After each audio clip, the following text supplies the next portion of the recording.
दोस्तों, कहानियां हमारी जिंदगी का हिस्सा होती है। आज मैं आपके लिए एक नई दिल छू लेने वाली कहानी लेकर आई हूँ। आइए इसे सुनते हैं। ये बात है उन दिनों की जब दुनिया कुछ और थी। पल्लव देश में राजा कर्णसेन का राज्य था और उनके दरबार की रानक थी एक नृत्यांगना जिसका नाम था कमल नयनी।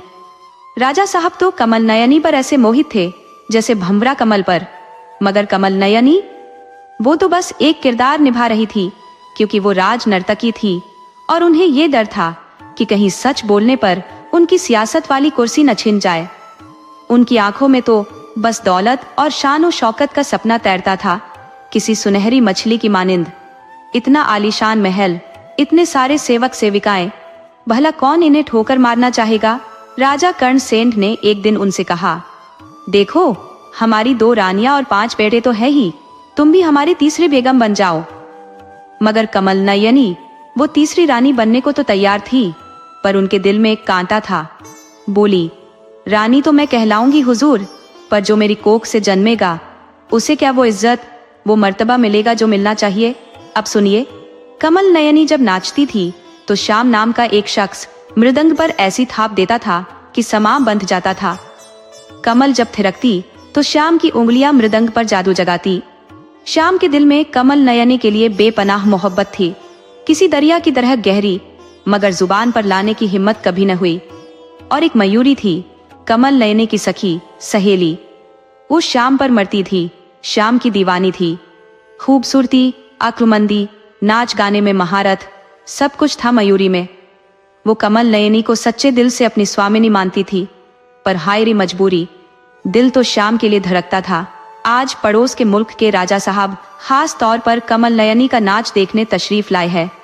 इसी वजह से कमल नयनी रियाज में डूबी हुई है, अपने हर्म को ऐसे संवार रही है जैसे कोई सुनार सोने को कुंदन बनाता है।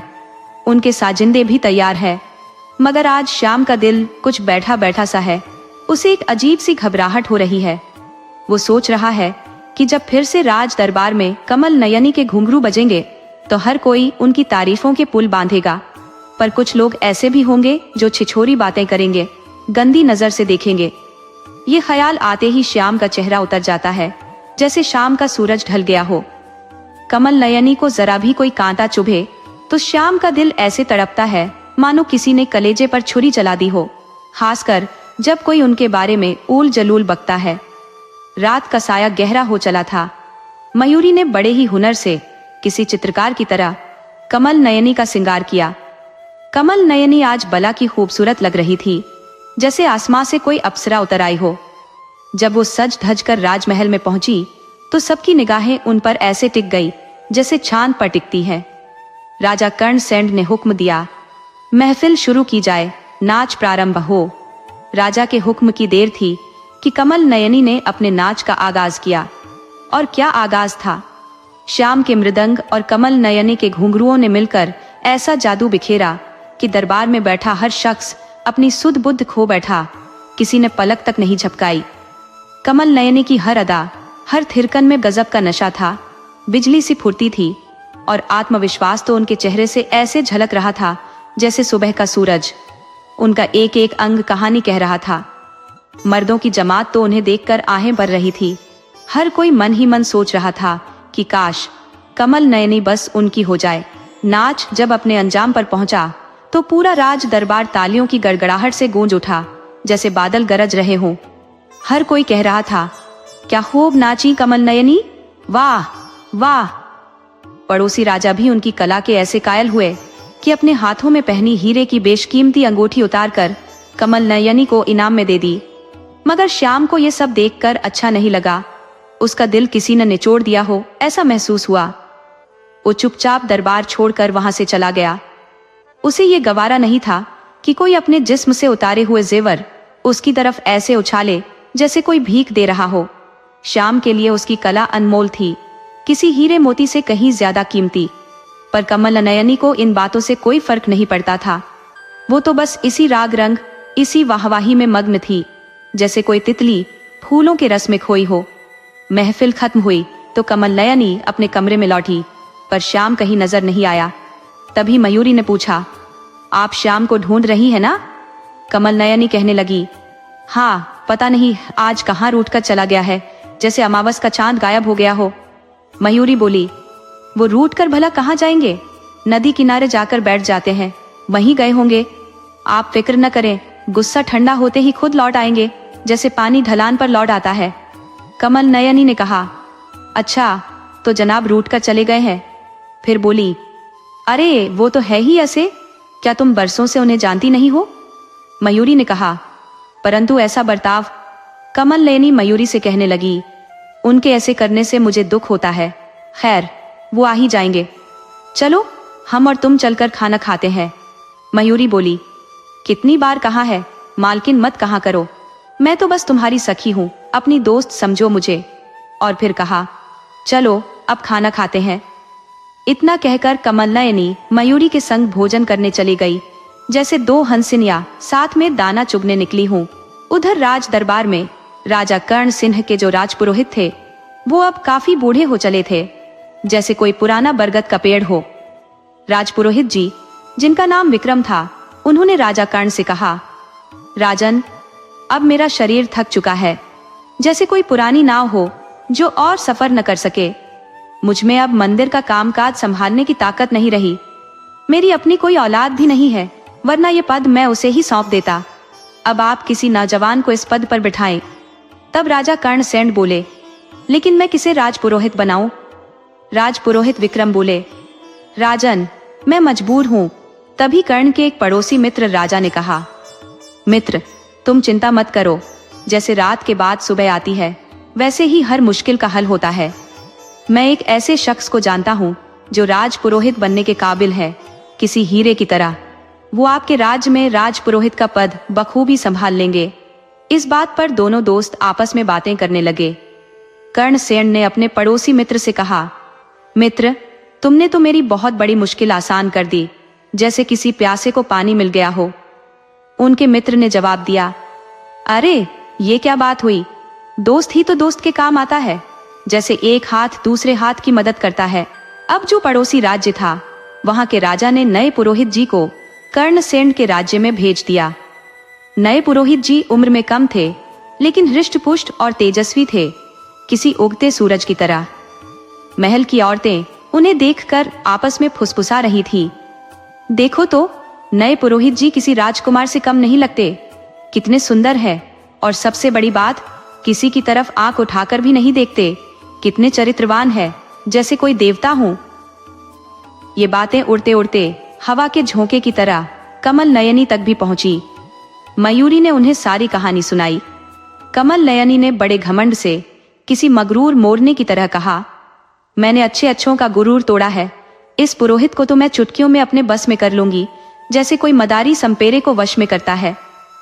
मंदिर के आंगन में आज बहुत बड़ा उत्सव होने वाला था, और उसमें फिर से राज नर्तकी का नाच भी रखा गया था।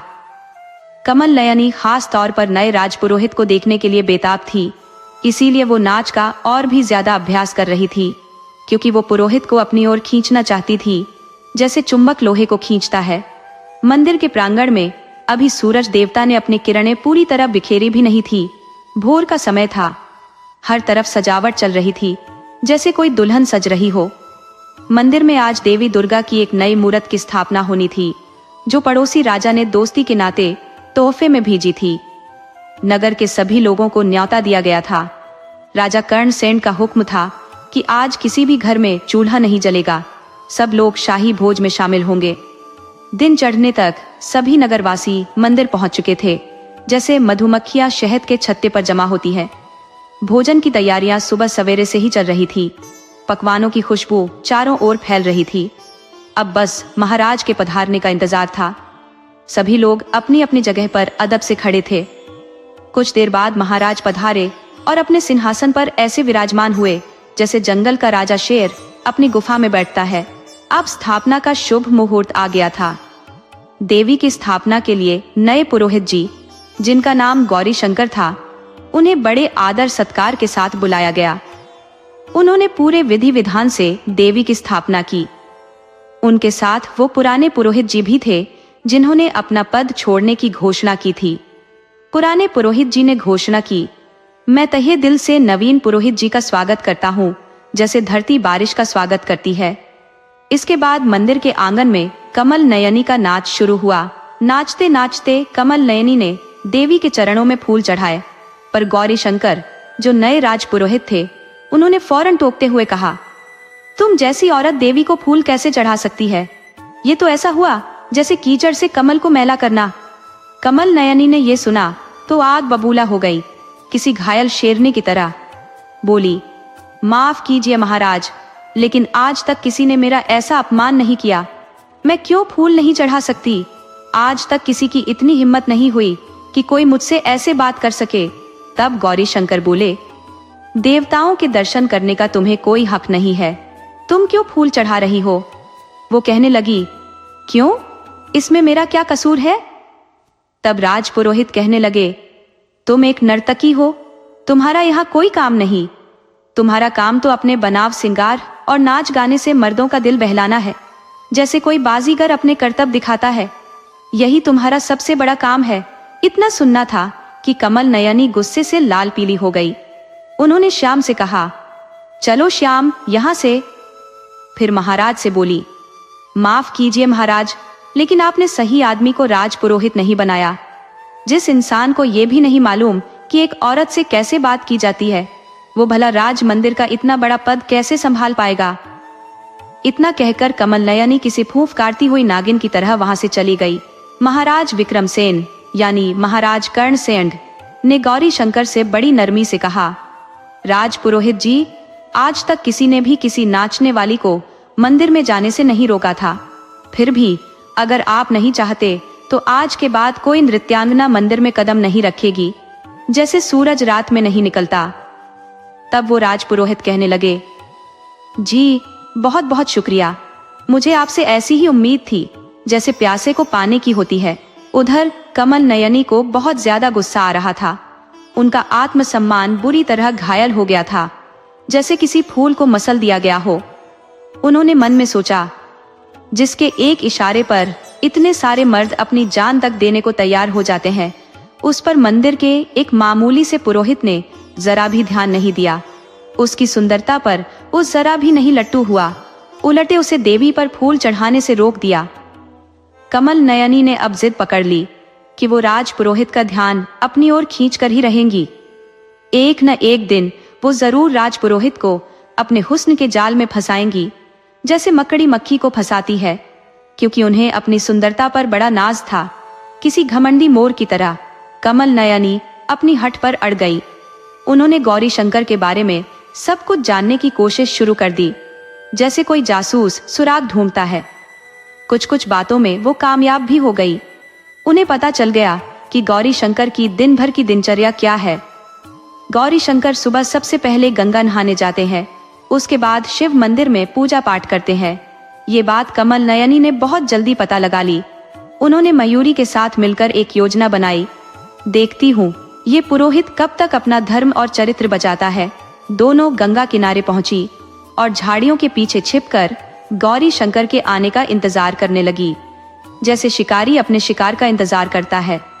गौरी शंकर का ध्यान अपनी ओर खींचने के लिए कमल नयनी आज सफेद साड़ी पहनकर आई थी, जिसमें उनकी पतली कमर और शरीर की बनावट साड़ी के अंदर से ऐसे झलक रही थी जैसे चांदनी बादलों से झांकती है। उन्होंने मयूरी से कहा, अब काम करने का वक्त आ गया है। मैं अपना काम करती हूँ, तुम बस देखती जाओ जैसे कोई तमाशा देखती है। कुछ देर बाद गौरी शंकर गंगा में नहाने के लिए आए। उन्होंने अपना सामान धरती पर रखा और नदी में उतरकर कुछ मंत्र पढ़ने लगे। तभी कुछ देर बाद नदी में किसी तरफ से बचाओ बचाओ की आवाज गूंजने लगी, जैसे कोई डूब रहा हो। गौरी शंकर का ध्यान उस ओर गया जिधर से आवाज आ रही थी। उन्होंने झटपट उस डूबती हुई औरत को बचाया। वो कोई और नहीं, कमल नयनी ही थी, जो डूबने का नाटक कर रही थी। गौरी शंकर ने फौरन उन्हें पकड़ा और अपनी बाहों में उठाकर बाहर निकाला। उनका हर अंग साड़ी से झलक रहा था, जैसे बारिश में भीगा गुलाब हो। उनके लंबे खुले बाल से पानी की बूंदें ऐसे टपक रही थी जैसे मोतियां झर रही हो। उनका शरीर ठंड से कांप रहा था, किसी पत्ते की तरह। गौरी शंकर ने उन्हें जमीन पर लिटाया और उनके पेट को दबाकर पानी बाहर निकाला, क्योंकि डूबने का नाटक करते हुए उनके अंदर पानी भर गया था। पर वो अब भी बेहोश थी। कुछ देर बाद गौरी शंकर ने अपने मुंह से कमल नयनी के मुंह में सांस भरी। इससे कमल नयनी के शरीर में कुछ हरकत हुई। उनके जिस्म में एक कंपन सा हुआ, जैसे मुरझाए फूल में जान आ गई हो। उनकी नसों में खून दौड़ने लगा। वो बोली, पुरोहित जी, आप? ये कैसे? मैं तो डूब रही थी, क्या आपने मेरी जान बचाई? तभी गौरी शंकर बोले, माफ कीजिए देवी, पर आपकी जगह कोई और भी होता तो भी मैं ऐसा ही करता। इंसानियत ही पहला धर्म है, जैसे माँ का प्यार पहला रिश्ता होता है। इतना कहकर गौरी शंकर ने धरती पर रखा अपना सामान उठाया और वहां से चले गए। गौरी शंकर के जाते ही मयूरी झाड़ियों से बाहर निकली और हंसते हुए बोली, अभिनय तो आपने बहुत अच्छा किया, किसी माहिर अदाकारा की तरह, लेकिन पुरोहित जी को तो लगता है आप अपनी तरफ खींच नहीं पाई। कमल नयनी बोली, तुम सही कहती हो मयूरी, ये कैसा पत्थर दिल इंसान है या कोई देवता है जो मोह माया से परे है? ये तो पहेली है, कोई ऐसा इंसान है या पत्थर की मूरत? गौरी शंकर के होठों का स्पर्श, वो छुअन कमल नयनी अब भी महसूस कर रही थी। उनके मन के अंदर लहरें उठ रही थी, जैसे शांत तालाब में किसी ने पत्थर फेंक दिया हो। उनका मन बेचैन हो रहा था। वो फिर से गौरी शंकर का स्पर्श पाना चाहती थी, उनके तन की खुशबू में खो जाना चाहती थी, क्योंकि वो गौरी शंकर को अपने प्यार के जाल में फंसाना चाहती थी। कुछ समय बीता तो कमल नयनी की हालत बड़ी अजीब सी होने लगी, जैसे कोई बीमार हो गया हो। वो न तो अपने नाच का अभ्यास करती, न ही बनाव सिंगार पर ध्यान देती और न ही समय पर खाना खाती। उन्होंने मंदिर जाने का सोचा और आज वो बिल्कुल सादे कपड़ों में तैयार होकर मयूरी के साथ मंदिर पहुंची, जैसे कोई आम भक्त हो। गौरी शंकर ने उन्हें देखकर कहा, तुम फिर आ गई? तुम्हारा यहाँ आना मना है, फिर क्यों चली आई यहाँ अपना अपमान करवाने, जैसे कोई पतंगा आग की तरफ जाता है। कमल नयनी इतना सुनकर रोते हुए मंदिर से भाग गई, जैसे कोई हिरनी शेर से डरकर भागती है। कमल नयनी मंदिर से लौट रही थी। उनके मन में विचारों का तूफान उठा हुआ था।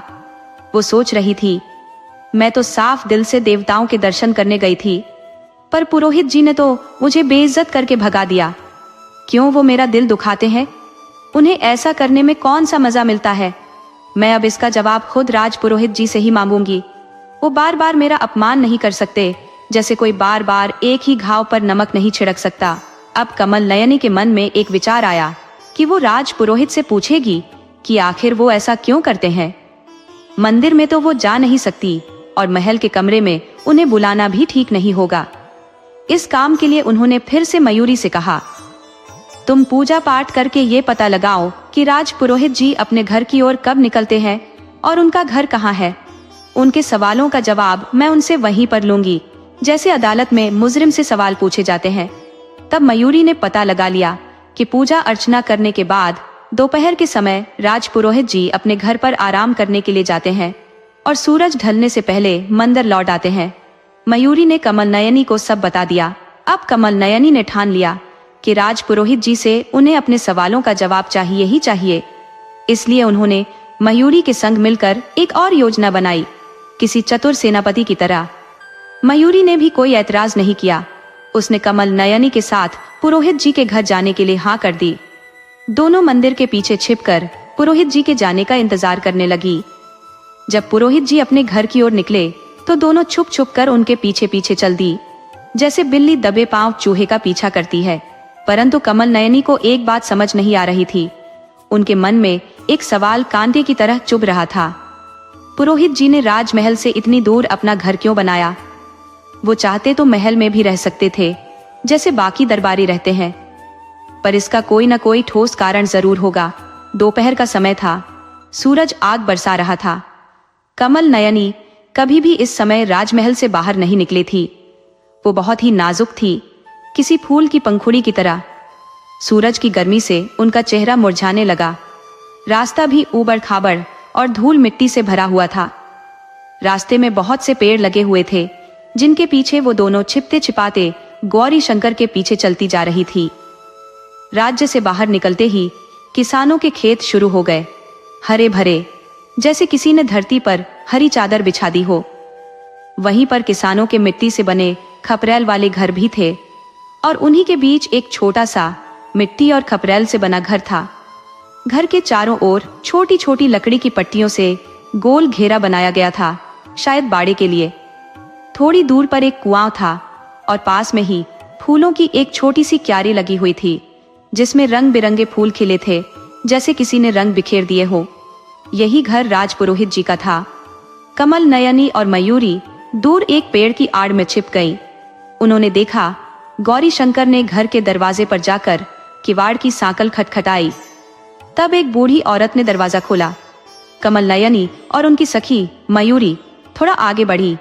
मयूरी कहने लगी, चलो हम भी चलते हैं, कहीं ऐसा न हो कि राजपुरोहित जी को शक हो जाए कि हम उनका पीछा कर रहे हैं। दोनों सखियां आपस में बातें करने लगी कि थोड़ी देर बाद चलेंगी। कमल नयनी बोली, हाँ, कुछ देर यहीं पेड़ के नीचे बैठकर सुस्ता लेते हैं। थोड़ी देर बाद जब उन्हें लगा कि अब चलना चाहिए, तो वे गौरी शंकर के घर के दरवाजे पर पहुंची।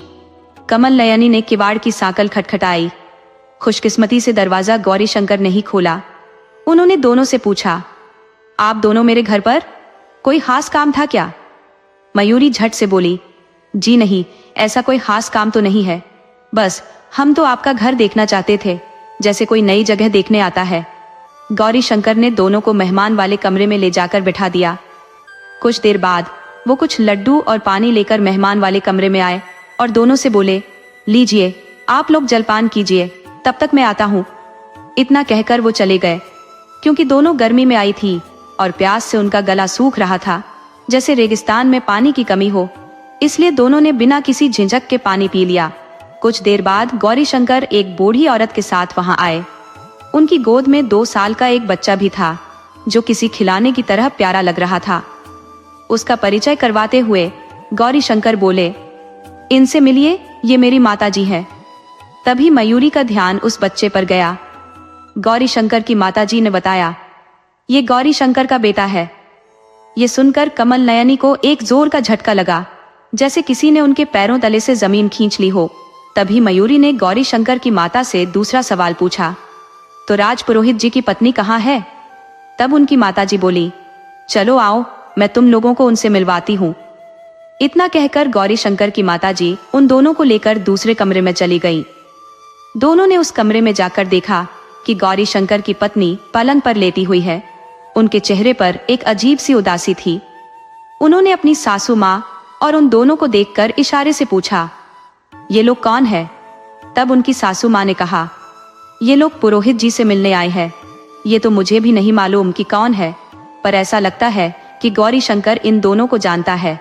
माताजी बोली। दोनों ने झूठ बोलते हुए कहा, जी माताजी, वो हमें जानते हैं। गौरी शंकर ने भी इस पर कुछ नहीं कहा। फिर गौरी शंकर ने दोनों को अपनी पत्नी का परिचय करवाया। सौभाग्यवती उनकी पत्नी का नाम था। वो हल्की सी मुस्कान के साथ बोली, मेरा नाम सौभाग्यवती है, पर इनके लिए मैं बड़ी दुर्भाग्यशाली साबित हुई हूँ, जैसे कोई मनहूस साया पड़ गया हो। 1 साल से मुझे लकवा मार गया है। कमर से नीचे का हिस्सा काम नहीं करता, जैसे कोई मशीन खराब हो गई हो। 1 साल से ये मेरी सेवा में लगे हुए हैं, इसीलिए हम राजमहल से इतनी दूर रह रहे हैं।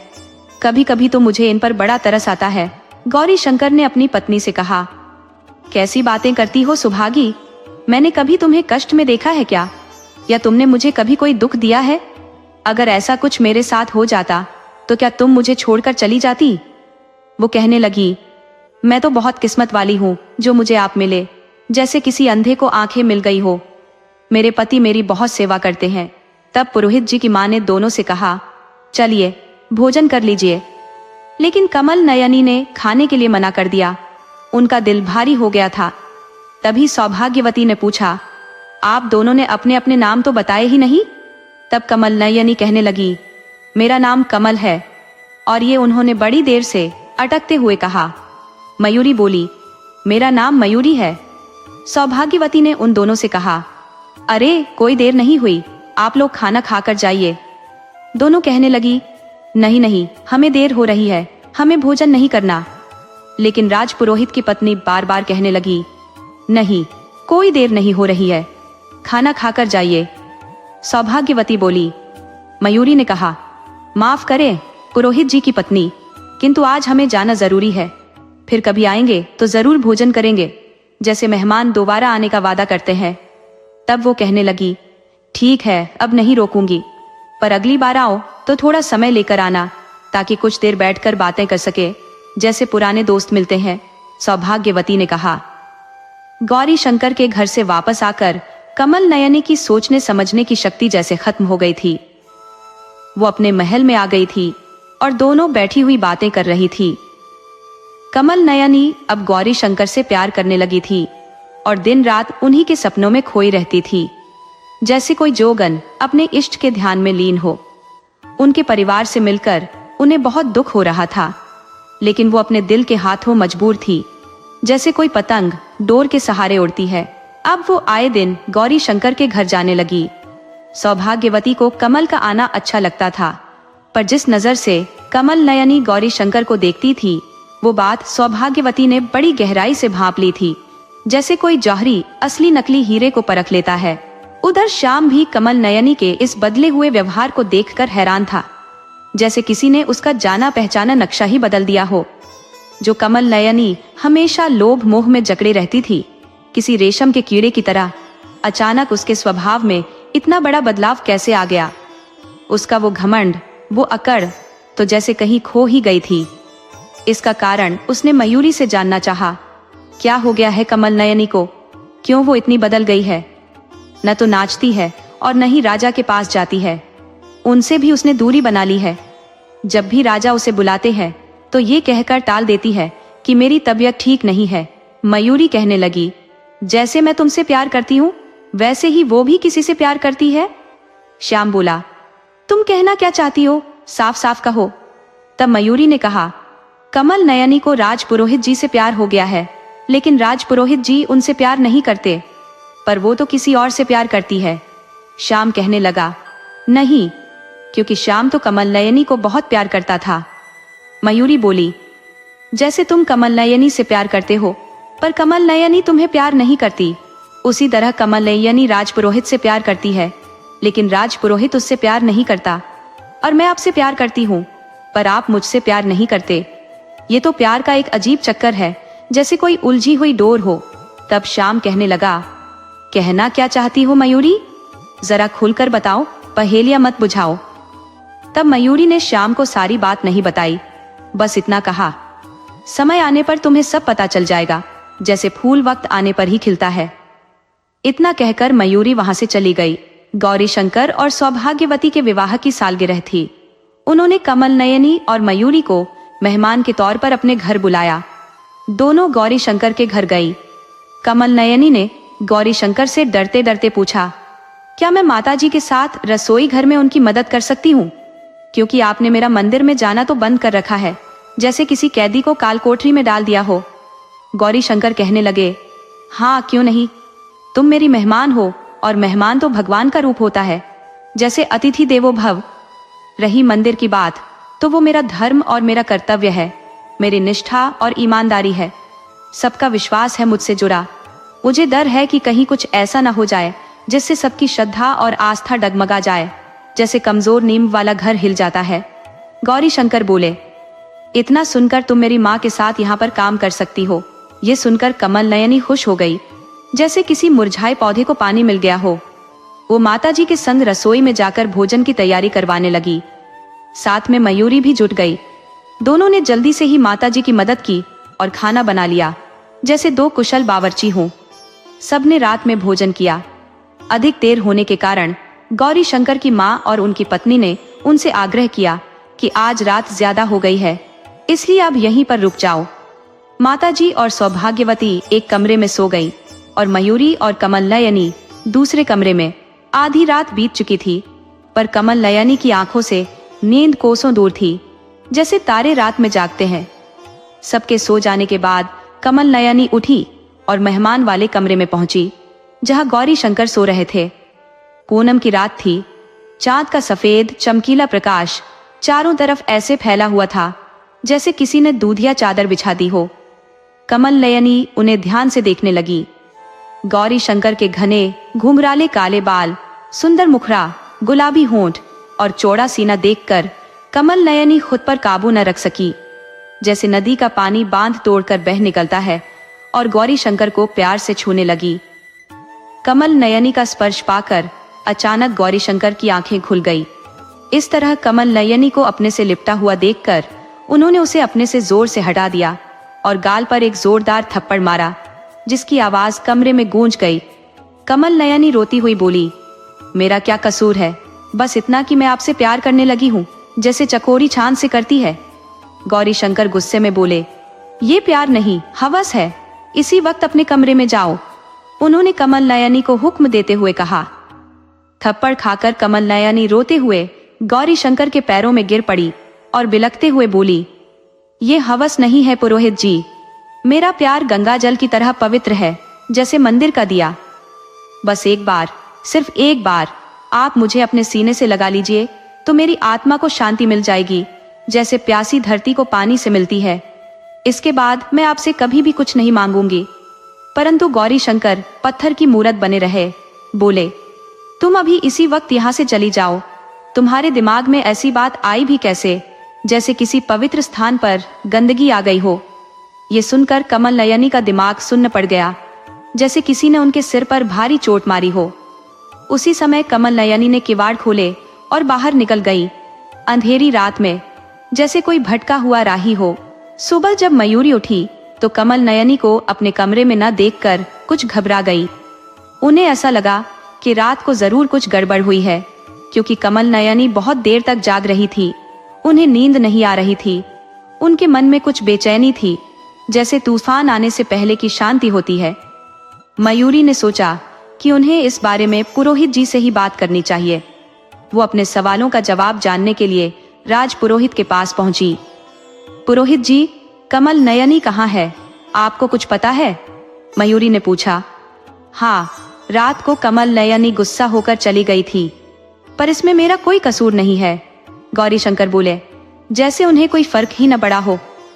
परंतु कहाँ? मयूरी ने पूछा। मुझे नहीं मालूम, गौरीशंकर ने कहा। बस इतना ही पता है? मयूरी ने पूछा। हाँ, रात को कमल नयनी गुस्सा होकर चली गई थी, बस इतना ही मुझे मालूम है। इसमें मेरा कोई दोष नहीं था और इससे ज्यादा मुझे कुछ पता नहीं, गौरीशंकर ने रूखेपन से जवाब दिया। इतना सुनकर मयूरी को भी गुस्सा आ गया और वो गौरीशंकर के घर से चली गई, कमल नयनी को ढूंढने, जैसे कोई माँ अपने खोए बच्चे को ढूंढती है। मयूरी ने कमल नयनी को बहुत खोजा, हर गली हर कोना छान मारा, किंतु वो उन्हें कहीं नहीं मिली, जैसे हवा में गायब हो गई हो। परंतु श्याम ने मयूरी को बताया कि कमल नयनी एक पेड़ के नीचे बेहोश पड़ी मिली है। मयूरी ने कमल नयनी के मुंह पर पानी के छींटे डाले और उनके होश में आने का इंतजार करने लगी, जैसे कोई किसान बारिश का इंतजार करता है। कुछ देर बाद जब कमल नयनी होश में आई तो मयूरी उन्हें राजमहल ले गई। परंतु राजमहल जाकर उन्हें पता चला कि राजा कर्णसेन ने कमल नयनी को राज्य से बाहर जाने का हुक्म दे दिया है, जैसे किसी अपराधी को देश निकाला दे दिया जाता है। ये सुनकर कमल नयनी ने मयूरी से कहा, चलो एक आखिरी बार राजा से मिलकर आते हैं, शायद कुछ रहम कर दें। कमल नयनी राजा से मिलने के लिए पहुंची। राजा गुस्से में बोले, तुम्हारी जैसी बिना राग रंग की औरत की इस राजमहल में कोई जरूरत नहीं है। जब तुम नाचती नहीं हो, सिंगार नहीं करती, तो तुम्हारा हम क्या करेंगे, जैसे कोई बेजान मूर्ति हो। निकल जाओ इस राज्य से, तुम्हारा यहाँ कोई काम नहीं है। कमल नयनी बोली, ये कहकर आपने मेरी मुश्किल आसान कर दी राजन, जैसे किसी बोझ को हल्का कर दिया हो।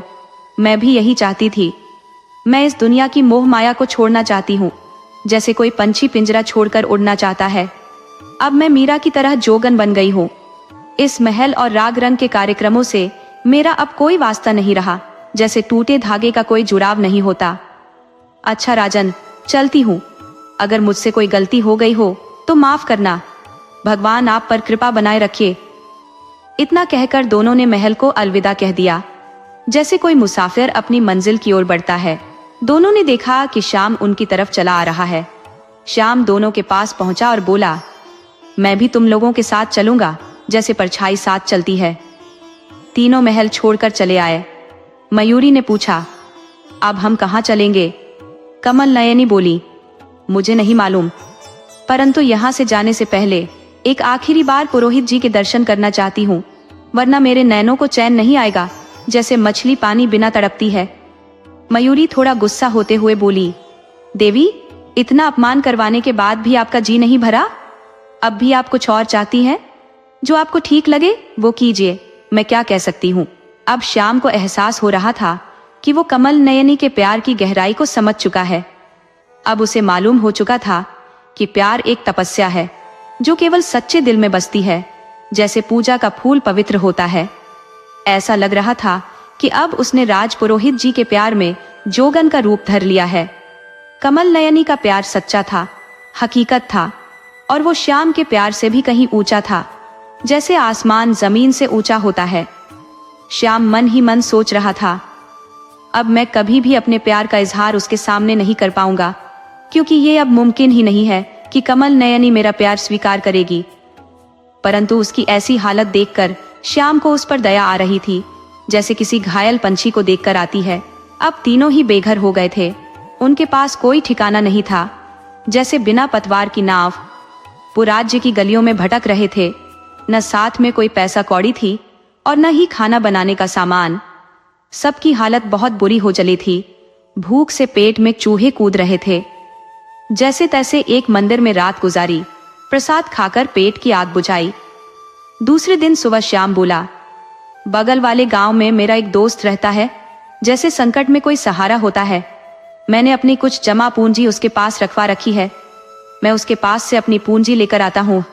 तुम लोग मुझे नदी के पास जो बरगद का पेड़ है वहीं मिलना, मैं शाम तक लौट आऊंगा। जिंदगी गुजारने के लिए कुछ जरूरी सामान तो खरीदना ही पड़ेगा। इतना कहकर श्याम चला गया। कमल नयनी अभी भी बेसुध सी थी, जैसे उनकी आत्मा कहीं और भटक रही हो। वो गौरी शंकर की एक झलक पाना चाहती थी, तभी वो राज्य छोड़कर जा पाएंगी। वो मयूरी के संग गौरी शंकर के घर की ओर चल पड़ी, जैसे कोई प्यासा पानी की ओर बढ़ता है। कुछ देर बाद दोनों गौरी शंकर के घर के दरवाजे पर खड़ी थी। तभी मयूरी ने कमल नयनी से कहा, दरवाजे की सांकल खटखटाने से पहले एक बार और सोच लो, कहीं फिर से बेइज्जती न हो। कमल नयनी कहने लगी, अब इसमें सोचने जैसा क्या है, मुझे आखिरी बार उनका चेहरा देखना है बस। मयूरी ने कहा, ठीक है, आप जैसा चाहे, अब मैं क्या करूं? इतना कहकर मयूरी ने किवाड़ की सांकल खटखटाई। अंदर से गौरी शंकर ने पूछा, कौन है? मयूरी बोली, पुरोहित जी, मैं हूं मयूरी, कृपया किवाड़ खोल दीजिए। हम इस राज्य से जाने से पहले आपके दर्शन करना चाहती है। परंतु गौरी शंकर बोले, मैं किसी से मिलना नहीं चाहता, मैं उसका मुंह भी नहीं देखना चाहता, जैसे कोई बुरे सपने को भूलना चाहता है। इतना सुनकर कमल नयनी अपने ऊपर काबू न रख पाई और रोते हुए चिल्लाते हुए राजपुरोहित जी से कहने लगी, कृपया किवाड़ खोल दीजिए, मुझे माफ कर दीजिए, बस एक बार आपका चेहरा देखकर चली जाऊंगी। भविष्य में कभी भी आपके जीवन में दखल नहीं दूंगी, जैसे गुजरा हुआ वक्त लौटकर नहीं आता। परंतु गौरी शंकर का दिल पत्थर का हो चुका था, उस पर कोई असर नहीं पड़ा। उन्होंने दरवाजा नहीं खोला। कमल नयनी किवाड़ खटखटा खटखटा कर बहुत दुखी हो रही थी, उनका दिल टूटकर चूर चूर हो गया था। भूखी प्यासी गौरी शंकर के दरवाजे पर पड़ी रही, रो रो कर उनकी आंखें लाल हो गई, जैसे अंगारे दहक रहे हों। पर गौरी शंकर ने दरवाजा नहीं खोला। शाम होने को आई, सूरज डूबने लगा, किंतु गौरी शंकर के दर्शन कमल नयनी को नहीं हुए। तब मयूरी कमल नयनी से बोली, चलिए उठिए यहाँ से, श्याम आता ही होगा। आपकी ये हालत उससे देखी नहीं जाएगी, जैसे कोई माँ अपने बच्चे का दुख नहीं देख सकती। तब मजबूर होकर कमल नयनी को गौरी शंकर के दरवाजे से उठना पड़ा, क्योंकि श्याम के बारे में सोचकर वो कमजोर पड़ गई। श्याम के बताए हुए स्थान पर दोनों पहुंच गई। कुछ देर इंतजार करने के बाद श्याम कुछ जरूरी सामान और पैसे लेकर उनके पास आ गया। उस स्थान पर कमल नयनी अभी भी उसी हालत में थी, जिस हालत में वो उसे छोड़कर गया था, जैसे कोई मूर्ति अपनी जगह से हिली ना हो। उनकी आंखों में अभी भी आंसू भरे हुए थे, जैसे सावन की झड़ी लगी हो। मयूरी बार बार उनके आंसू पहुंच रही थी। मैंने ऐसा कौन सा पाप कर दिया मयूरी, कि पुरोहित जी ने किवाड़ तक नहीं खोले, मेरा मुंह भी नहीं देखना चाहते, मुझे मेरे सवालों के जवाब चाहिए। उनकी आंखों से आंसू बहते जा रहे थे, जैसे कोई झरना बह रहा हो। बताओ मयूरी, मैंने ऐसा क्या पाप कर दिया कि राजपुरोहित जी मुझसे इतने नाराज है? जब तक मुझे मेरे सवालों का जवाब नहीं मिलेगा, मेरा मन हमेशा बेचैन और अशांत रहेगा, जैसे तूफानी समंदर। इतना सुनते ही श्याम को गुस्सा आ गया। जैसे किसी सोए हुए शेर को जगा दिया हो। वो सीधा गौरी शंकर के घर पहुंचा और उनके किवाड़ जोर जोर से खटखटाए। गौरी शंकर ने किवाड़ खोले। किवाड़ खुलते ही श्याम ने गौरी शंकर से पूछा, पुरोहित जी, क्या बात है, आपने किवाड़ क्यों नहीं खोले? आप कमल नयनी के संग ऐसा बर्ताव क्यों कर रहे हैं? कमल नयनी आपसे प्यार करने के बाद क्या से क्या बन गई है? जिसे खुद के सजने संवरने से कभी फुर्सत नहीं मिलती थी, वो अब अपनी परवाह भी नहीं कर रही। जो लोगों पर हंसा करती थी, अपने घमंड में चूर रहती थी, वो भला किसी व्यक्ति के प्यार में इतनी बेचैन हो गई है, ये मैंने कभी सोचा भी नहीं था। वो आपसे सच्चा प्यार करती है, जैसे धरती सूरज से करती है। कृपया उसके प्यार को स्वीकार करे, नहीं तो उसकी आत्मा को शांति नहीं मिलेगी। भला कोई किसी के प्यार में इतना तड़प सकता है, ये मैंने कभी नहीं सोचा था। आप कम से कम समझ सकते हैं, मैं भी उससे सच्चा प्यार करता हूँ, पर मैं कभी भी उससे अपने प्यार का इजहार नहीं कर पाऊंगा, क्योंकि अब वो मेरे प्यार के नहीं बल्कि मेरी पूजा अर्चना के लायक है।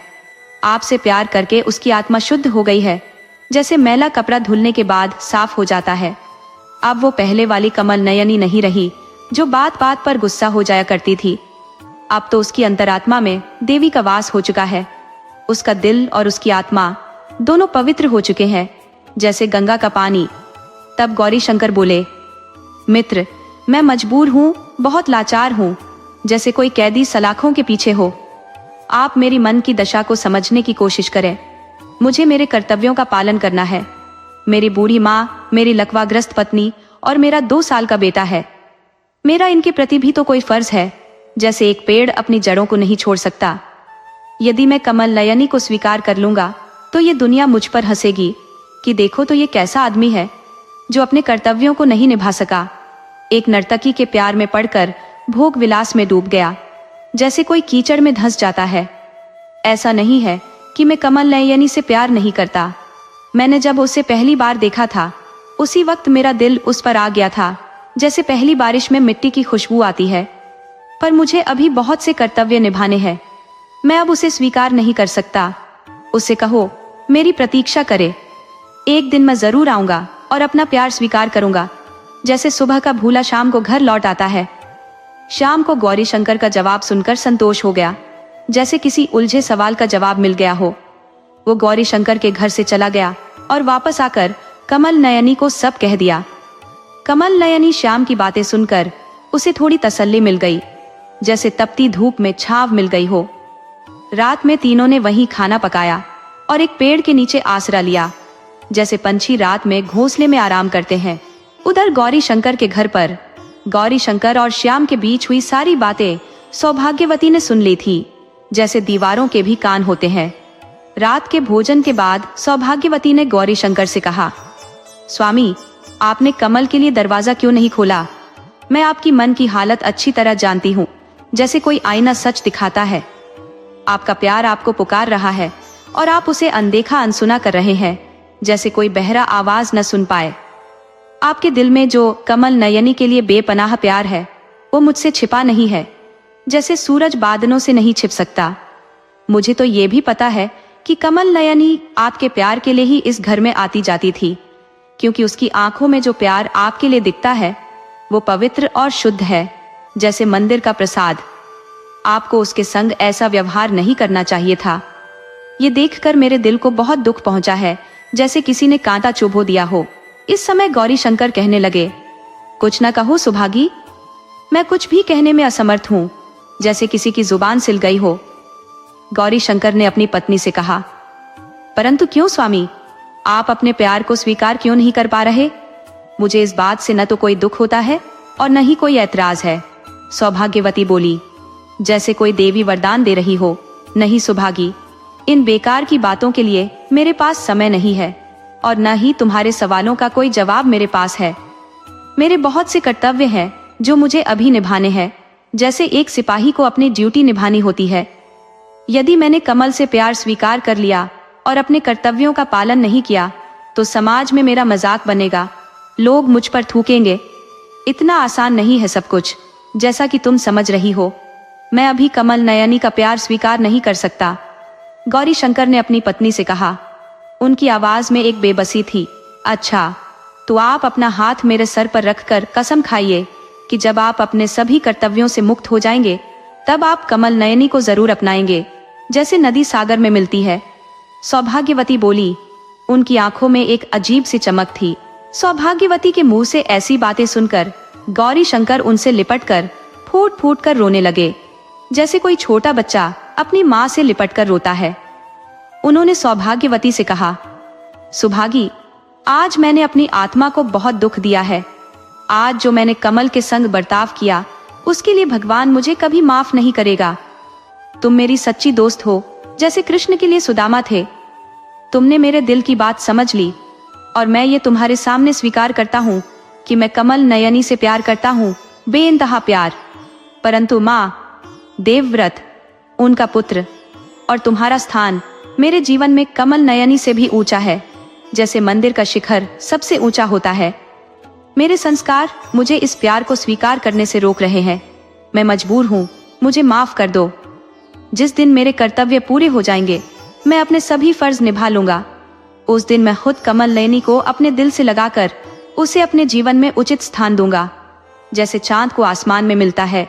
इसके बाद कमल नयनी, श्याम और मयूरी उस राज्य को छोड़कर कहीं और चले गए, जैसे सूखे पत्ते हवा के साथ उड़ जाते हैं।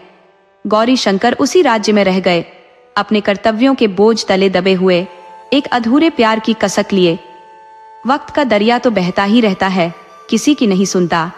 कई बरस पानी की तरह बह गए, जैसे रेत मुट्ठी से फिसल जाती है। अब कहानी एक गांव के बहुत बाहर एक नन्ही सी पहाड़ी के पास पहुंचती है। वहां एक पुराना बरगद का पेड़ है, जिसकी छांव तले एक छोटा सा मंदिर है, मानो खुद देवताओं ने उसे अपने हाथों से संवारा हो। मंदिर के पहलू से सटी एक छोटी सी कुटिया है और पास ही एक कुआं जो सबकी प्यास बुझाता है, जैसे माँ का आंचल हो। उसी पहाड़ी से पानी की एक पतली धार नीचे उतरती है और दूसरी तरफ एक कच्चा सा रास्ता है जो न जाने कहाँ को जाता है। उसी कच्चे रास्ते पर चलती हुई एक 8-10 बरस की नन्ही सी जान, एक बच्ची, उस कुटिया की तरफ बढ़ रही है। कुटिया के अंदर से एक तारे की धुन पर किसी जोगन औरत के मीठे भजन की आवाज ऐसे आ रही है जैसे शहद घुल रहा हो। वो बच्ची उस रास्ते से होकर पहाड़ी पर चढ़ जाती है। जैसे ही वो कुटिया के अंदर कदम रखती है, भजन की आवाज थम जाती है। वो जोगन स्त्री बच्ची से कुछ कहती है। बच्ची पूछती है, अरे बड़ी माँ, आपने भजन गाना क्यों बंद कर दिया, जैसे कोयल ने गाना छोड़ दिया हो? उस बच्ची ने जोगन से मासूमियत से पूछा। जोगन बोली, मुझे पता चल गया था कि मेरी कादम्बरी बिटिया आ गई है, जैसे फूल को अपनी तितली के आने का पता चल जाता है। पर बड़ी माँ, आप तो देख नहीं सकती, फिर आपको कैसे मालूम हुआ कि मैं कादम्बरी हूँ? बच्ची ने हैरानी से पूछा। उसकी आंखें बड़ी बड़ी हो गईं। जोगन ने मुस्कुराकर कहा, मेरे पास मन की आंखें हैं बिटिया, मैं सब कुछ देख लेती हूँ, जैसे चांदनी रात में सब कुछ साफ दिखता है। तो गांव से इतनी दूर मुझसे मिलने क्यों चली आई? कितनी बार मैंने मयूरी से मना किया है कि कादम्बरी को अकेली न भेजा करे, पर मेरी बात न तो श्याम को समझ आती है न ही मयूरी को। बच्ची को अकेला भेज देते हैं। रास्ते में जंगली जानवरों का कितना डर रहता है, जैसे हर कदम पर कोई खतरा मुंह बाय खड़ा हो। लड़की के साथ कुछ हो जाए तो? जोगन थोड़ा गुस्से में बोली। उनकी आवाज में चिंता थी। पर बड़ी माँ, आज माँ ने खीर पूरी बनाई थी, जैसे कोई त्योहार हो। मैंने ही उनसे जिद की कि मैं आपके लिए लेकर जाऊंगी। मैं आज आपके साथ खाना खाना चाहती थी। इसमें न तो बाबा का कोई कसूर है न ही माँ का। आप तो खामखा इतना गुस्सा हो रही है, जैसे सूरज आग बरसा रहा हो। कादम्बरी ने भोलेपन से कहा, न मेरी प्यारी बेटी, मैं गुस्सा नहीं हो रही। तू गांव से अकेले आ जाती है ना, तो रास्ते में जंगली जानवरों का बहुत डर रहता है, इसलिए चिंता होती है। जोगन ने प्यार से समझाया। अच्छा ठीक है बड़ी माँ, हाँ अब मैं इस बात का ध्यान रखूंगी। कादम्बरी ने बड़ी माँ से वादा किया। मेरी अच्छी बेटी। अच्छा अब जा, कुएं पर जाकर हाथ मुंह धो ले, जैसे पूजा से पहले तन मन साफ करते हैं, उसके बाद भोजन करते हैं। जोगन ने उस लड़की से कहा। ठीक है बड़ी माँ, कादम्बरी बोली। दोनों कुएं पर गई। कुएं से पानी निकालकर दोनों ने हाथ मुंह धोए और अंदर आकर खाना खाने बैठी, जैसे दो सहेलियां मिलकर बैठी हो। कादम्बरी बहुत बातूनी लड़की थी, किसी चहकती चिड़िया की तरह, बहुत ही चंचल थी। उसने अपनी बड़ी माँ से फिर से बातें शुरू कर दी, कई तरह के सवाल पूछने लगी। जैसे किसी खजाने की चाबी ढूंढ रही हो। वो बोली, कितना अच्छा भजन गाती हैं आप बड़ी माँ, जैसे सरस्वती खुद आपके गले में विराजमान हो। मुझे भी सिखाएंगी? हाँ जरूर सिखाऊंगी, क्यों नहीं सिखाऊंगी अपनी प्यारी बेटी को, जोगन ने उससे प्यार से कहा।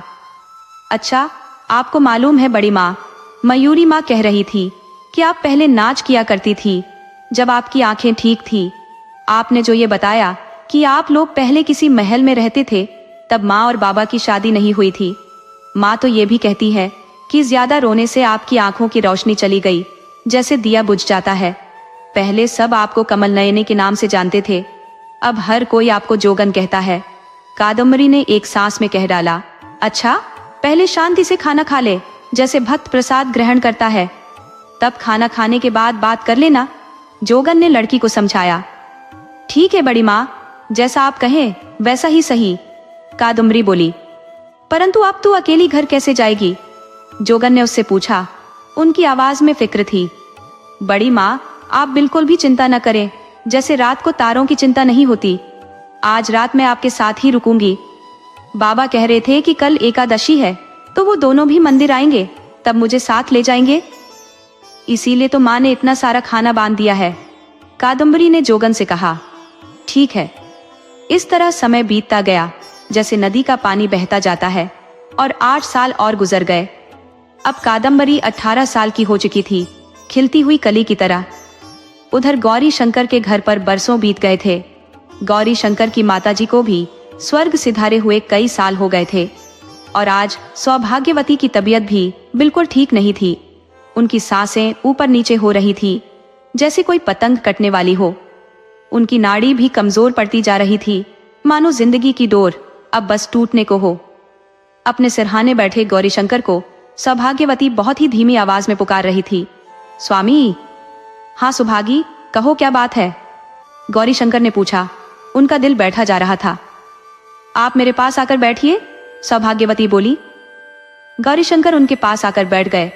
एक आखिरी इच्छा है स्वामी, सौभाग्यवती ने कांपती आवाज में कहा। हाँ कहो, गौरीशंकर ने कहा। उनकी आंखों में आंसू थे। मुझे धरती पर लिटा दीजिए, जैसे माँ अपनी गोद में सुलाती है, और आप खड़े हो जाइए। मैं आपके चरणों की धूल अपने माथे से लगाना चाहती हूँ। जब से मुझे लकवा हुआ है, मैंने आपके चरण नहीं छुए। पिछले 20 सालों से आप मेरी लगातार सेवा कर रहे हैं, जैसे कोई देवता अपने भक्त की करता है। आपने मेरे लिए अपने प्यार को त्याग दिया। 19 साल हो चुके हैं कमल नयनी को आपके जीवन से गए हुए, परंतु आपने कभी भी उसकी खोज करने की जरूरत नहीं समझी, और न ही उसे एक पल के लिए बुलाया। आप धन्य हैं स्वामी। आपने अपने मन के कारण, प्रेम के कारण कभी अपने कर्तव्यों से मुंह नहीं मोड़ा। मैं तो धन्य हो गई आपको पाकर, जैसे किसी प्यासे को अमृत मिल गया हो। भगवान से मेरी यही कामना है कि हर जन्म में आप ही मुझे मिले। मेरे जाने के बाद कमल नयनी को खोजकर उससे विवाह जरूर कर लीजिएगा। यही मेरी अंतिम इच्छा है। आप पूरी करेंगे ना? सौभाग्यवती ने अपने पति से कहा। ये बातें सुनकर गौरीशंकर की आंखें छलक पड़ी, जैसे बादल बरस पड़े हों। वो सौभाग्यवती से कहने लगे, नहीं सुभागी, ऐसा मत कहो। मेरे पास समय नहीं है स्वामी। आप जल्दी से मुझे वचन दीजिए कि आप कमल नयनी को मेरा स्थान देंगे। सौभाग्यवती कहने लगी। उनकी आवाज और धीमी हो गई। मैं वचन तो नहीं दे सकता, किंतु ऐसा करने की कोशिश अवश्य करूंगा। इतना कहकर गौरीशंकर ने अपने 21 वर्षीय बेटे देवव्रत को इशारा किया और अपने बेटे से कहा कि अपनी माँ को धरती पर लिटाने में उसकी मदद करे। गौरीशंकर और देवव्रत ने जैसे ही सौभाग्यवती को धरती पर लिटाया, गौरीशंकर के चरणों को छूते ही सौभाग्यवती का शरीर शांत हो गया, जैसे कोई दिया हवा के झोंके से बुझ जाता है। उधर एक दिन गांव के मुखिया ने जोगन, जो वास्तव में कमल नयनी थी, से आकर कहा, भक्तिन, यदि आपको कोई ऐतराज न हो तो एक जाने माने पुरोहित के बेटे हैं, जो बड़े पुरोहित बनने से पहले इस मंदिर में आकर मंदिर का कामकाज संभाल कर पूजा पाठ सीखना चाहते हैं। यदि आपका हुक्म हो तो क्या वो यहाँ रह सकते हैं? क्योंकि आप यहाँ बरसों से रहकर भजन कीर्तन कर रही है, जैसे कोई तपस्वी तपस्या करता है। जोगन कहने लगी, इसमें मैं क्यों मना करूंगी, मुझे क्या आपत्ति है? मुखिया कहने लगा, कहीं इससे आपके भजन कीर्तन में कोई रुकावट न पड़े। नहीं नहीं, ये आप कैसी बातें कर रहे हैं मुखिया जी? इस गांव के लोगों ने, उस समय जो गांव के मुखिया थे, उन्होंने मुझ पर बड़ा उपकार किया था इस मंदिर में पनाह देकर। उस समय मेरे पास रहने का कोई ठिकाना नहीं था, जैसे कोई बिना घोंसले का पंछी हो। मैं श्याम और मयूरी के गृहस्थ जीवन में दखल नहीं देना चाहती थी। तब उनका नया नया विवाह हुआ था। मुझे भी सांसारिक जीवन से अरुचि हो चुकी थी। वो मुझे बेस्वाद लगने लगा था। ऐसे में इन गांव वालों ने मुझे इस मंदिर में शरण दी। मैं आप लोगों की ये मेहरबानी भला कैसे भूल सकती हूँ, जैसे कोई एहसान नहीं भूलता। मुझे कोई आपत्ति नहीं है, आप उन्हें मंदिर में रख सकते हैं। मेरी जैसी अंधी के लिए एक सहारा हो जाएगा कि मैं भी उससे बातचीत कर लूंगी। जोगन बोली। उधर कादम्बरी के घर आज कादम्बरी अपनी माँ से जिद कर रही थी कि खाना वो पकाएगी। आज खाना मैं बनाऊंगी, कादम्बरी बोली। परंतु क्यों? मयूरी ने पूछा। तुम खाना क्यों बनाओगी? क्योंकि मेरा बड़ी माँ से मिलने का मन कर रहा है, जैसे बच्चे का अपनी माँ से मिलने का करता है।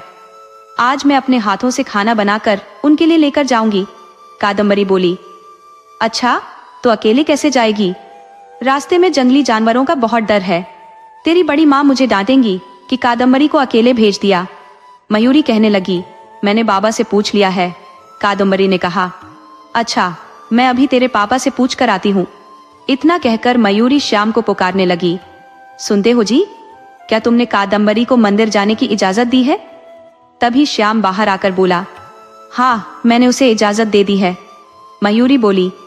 देखो जी, जब बेटी सयानी हो जाए तो उसकी सारी इच्छाओं को पूरी करने की कोशिश मत किया करो। कल को उसकी शादी होगी तो ससुराल में क्या करेगी? लोग तो यही कहेंगे ना कि माँ ने कुछ सिखाया नहीं। श्याम बोला। चिंता मत करो मयूरी, हमारी बेटी सब कुछ सीख जाएगी, जैसे हीरा तराशने पर चमकता है। जाने दो उसे अपनी बड़ी माँ के पास, वो अपनी बड़ी माँ से मिलने जा रही है। हमारी बेटी बहुत बहादुर है, किसी से नहीं डरती, जैसे शेरनी अपने बच्चों की रक्षा करती है। ठीक है, जब तुमने इजाजत दे दी है तो भला इसमें मैं क्या कर सकती हूँ? मयूरी बोली।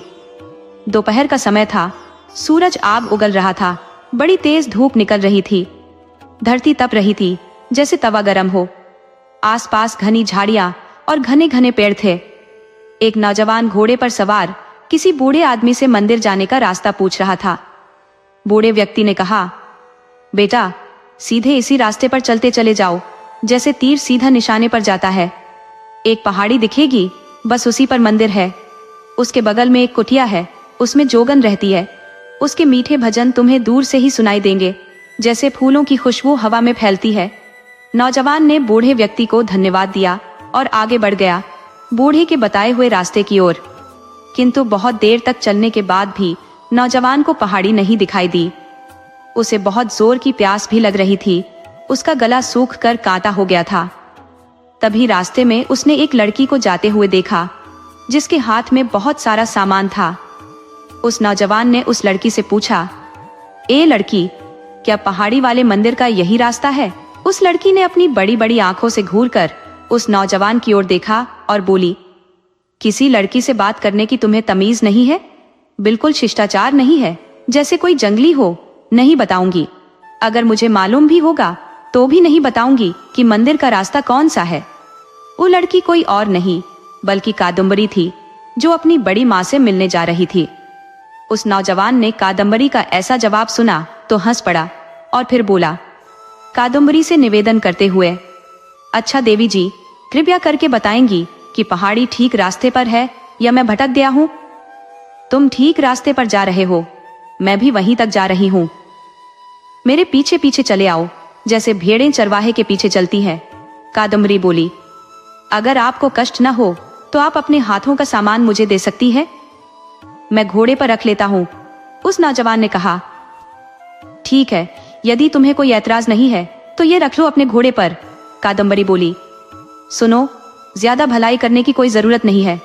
लाओ, मेरा सामान मुझे दे दो, मैं चली जाऊंगी। कादम्बरी ने फिर अकड़ दिखाई। अरे, मैं तो मजाक कर रहा था, तुम तो बुरा मान गई, जैसे मिर्च लग गई हो, नौजवान बोला। मुझे ऐसा मजाक अच्छा नहीं लगता, कादम्बरी बोली। वैसे तुम बहुत सुंदर हो और साथ में नकछड़ी भी, जैसे गुलाब का फूल कांटों के साथ होता है, नौजवान फिर बोला। वहां मेरी बड़ी माँ रहती है, माँ जो वो भजन गाती है। कादम्बरी ने बात बदली। तो क्या तुम्हारी बड़ी माँ तुम्हारे घर में नहीं रहती? उस नौजवान ने पूछा। वो मेरी माँ की सखी है। हम लोगों के सिवा उनका इस संसार में कोई नहीं है। जैसे आकाश में अकेला चांद होता है, वो देख नहीं सकती। वो सांसारिक जीवन से ऊब चुकी है, इसलिए मंदिर में रहती है। बड़ी माँ मैं उनको बोलती हूँ, कादम्बरी ने कहा, और बातों बातों में मंदिर आ गया। वो रहा मंदिर, कादम्बरी बोली। दोनों मंदिर पहुंचे। कादम्बरी की बड़ी माँ कमल नयनी गांव के मुखिया जी के साथ बैठी थी और मुखिया जी नए पुरोहित की प्रतीक्षा कर रहे थे। उस नौजवान ने अपना परिचय मुखिया जी को दिया। मेरा नाम देवव्रत है। मुझे इस मंदिर में नए पंडित जी के लिए नियुक्त किया गया है। आप ही की प्रतीक्षा कर रहे थे हम लोग, गांव के मुखिया ने कहा। ये हमारे मंदिर की भक्तिन है। यह भक्ति करती है, बरसों से यहाँ रहती है और भजन गाती है जैसे कोई संत हो। देवव्रत ने कमल नयनी के चरणों को स्पर्श किया, चरण छूकर प्रणाम किया। कमल बोली, अरे क्या कर रहे हो आप तो देवी देवताओं के चरण स्पर्श कीजिए। उनके चरण स्पर्श करने से आपका भला होगा। मेरे चरण स्पर्श करने से आपको क्या मिलेगा? जैसे पत्थर को पूजने से कुछ नहीं मिलता। तब देवव्रत ने कहा, आप मेरी माँ समान है और बेटे का कर्तव्य होता है अपनी माँ के चरण स्पर्श करना। ये सुनकर वो कहने लगी, तुम्हारी माँ तो वो है जिसने तुम्हें जन्म दिया है, तुम उस माँ की संतान हो। कमल बोली। देवव्रत की इतनी तारीफ सुनकर कादम्बरी को अच्छा नहीं लगा। वो बोली, मैं भी यही हूँ। अरे तू कब आई कादम्बरी बिटिया? कमल ने पूछा। इन्हीं के संग आई हूँ।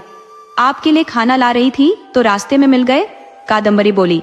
अच्छा तो कुछ जलपान देवव्रत को भी कराओ, कमल बोली। ठीक है माँ, कादम्बरी कहने लगी। तभी मुखिया जी बोले, अच्छा पंडित जी चलता हूँ, अब आपसे जान पहचान हो चुकी है। आपके आने की खबर गांव वालों को भी दे दूंगा और आपकी जरूरत का सामान शाम के समय तक गांव वाले आपके लिए ला देंगे। इतना कहकर मुखिया जी चले गए। कादम्बरी ने देवव्रत से कहा, पहले कुएं पर चलकर हाथ मुंह धो लो, मैं भी हाथ मुंह धोकर भोजन लगाती हूँ। सबने मिलकर भोजन किया। भोजन करने के बाद जोगन कमल नयनी आराम करने के लिए अपनी कुटिया में लेट गईं। कादम्बरी और देवव्रत कुटिया के बाहर आकर मंदिर के चबूतरे पर बैठकर बातें करने लगे, जैसे दो पुराने दोस्त मिल बैठे हों। अच्छा तो तुम्हारा नाम कादम्बरी है? तुमने रास्ते में तो नहीं बताया, देवव्रत ने कहा। क्यों, मेरा नाम कादम्बरी है, इसमें कोई बुराई है क्या? और तुमने भी तो अपना नाम नहीं बताया, कादम्बरी ने कहा थोड़ा अकड़ कर। तुम्हारे नाम में कोई बुराई नहीं है, बहुत ही सुंदर नाम है तुम्हारा। कादम्बरी का अर्थ होता है कोयल, पर तुम्हारी आवाज तो बिल्कुल भी मीठी नहीं है। तुम्हारे मुंह से तो केवल कड़वे बोल ही निकलते हैं, जैसे नीम की पत्तियां।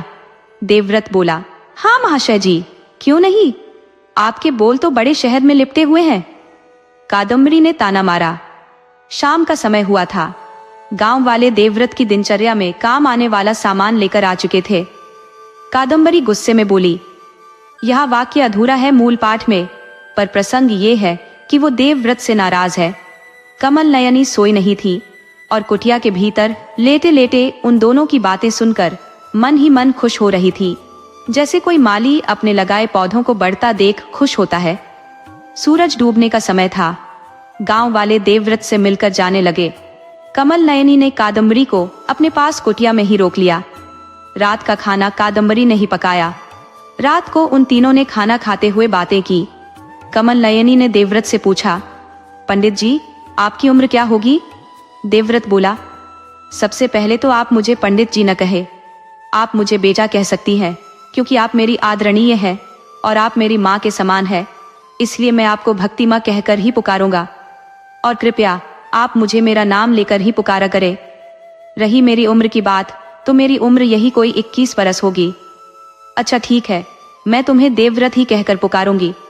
इतनी कम उम्र में तुमने इतना ज्ञान हासिल कर लिया, जैसे छोटा सा दीपक बहुत रोशनी देता है। मुझे ऐसा सुनकर बहुत अच्छा लगा। तुम मेरे करीब आते जा रहे हो, क्योंकि तुमसे मुझे ऐसा लगता है कि मेरा कोई अपनापन है, कोई पुराना रिश्ता है। मेरा आशीर्वाद हमेशा तुम्हारे साथ है। परंतु एक बात बोलूं, तुम्हारा नाम कुछ सुना सुना सा लगता है, किंतु कुछ याद नहीं आ रहा। कमल नयनी ने देवव्रत से कहा, कोई हैरानी की बात नहीं है भक्ति माँ, कोई और भी होगा मेरे नाम जैसा, देवव्रत बोला।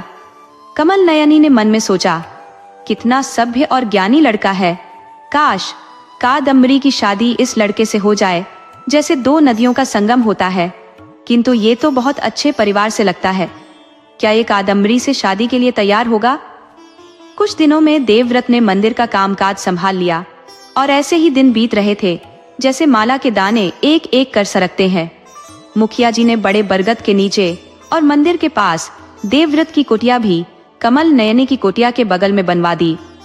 कभी देवव्रत खुद खाना बनाकर भक्ति माँ कमल नयनी के संग खाता, तो कभी कभी कमल भी कुछ पकाकर देवव्रत को खिला देती।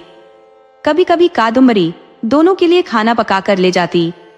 उधर मयूरी को कादम्बरी पर कुछ शक होने लगा कि कादम्बरी आजकल रोज मंदिर जाने लगी है। उसके स्वभाव में कुछ बदलाव दिखाई दे रहा था। वो गंभीर दिखाई पड़ने लगी थी। अब वो पहले की तरह ज्यादा जिद नहीं करती थी और जो कह दो वो शांति से मान लेती थी, जैसे शांत समंदर हो। ये बात मयूरी ने श्याम को बताई। श्याम ने कहा, तुम मंदिर क्यों नहीं चली जाती हो? कमल नयनी से कुछ पता करो। हाँ, तुम ठीक कह रहे हो। कल मैं अकेले ही मंदिर जाऊंगी और उनसे बात करूंगी, मयूरी ने कहा। अब मयूरी दूसरे दिन मंदिर में आई और कादम्बरी को घर में रहने का हुक्म दिया और खुद कमल नयनी के पास पहुंच गई। उसने कमल नयनी से कहा, आजकल कादम्बरी के स्वभाव में बहुत बदलाव आ गया है, जैसे मौसम बदल जाता है। क्या आपको इसका कारण पता है? मयूरी ने कमल नयनी से पूछा। हाँ मयूरी, कादम्बरी को प्यार हो गया है, कमल नयनी बोली। मैं ये अपने अनुभव से कह रही हूँ, जैसे पुराना हकीम नब्ज देखकर मर्ज बता देता है। मैं मंदिर के पंडित जी, देवव्रत और कादम्बरी के बीच की बातों को सुनती हूँ तो मुझे इसका एहसास होता है कि दोनों के बीच प्यार का अंकुर फूट रहा है, जैसे बीज से पौधा निकलता है। मैं देख नहीं सकती, किंतु मन के भावों से अच्छी तरह महसूस कर सकती हूँ। उसके गंभीर होने का यही कारण है? मयूरी कहने लगी। जरूर वो इसी कारण गंभीर रहती है, कमल नयनी से मयूरी कहने लगी।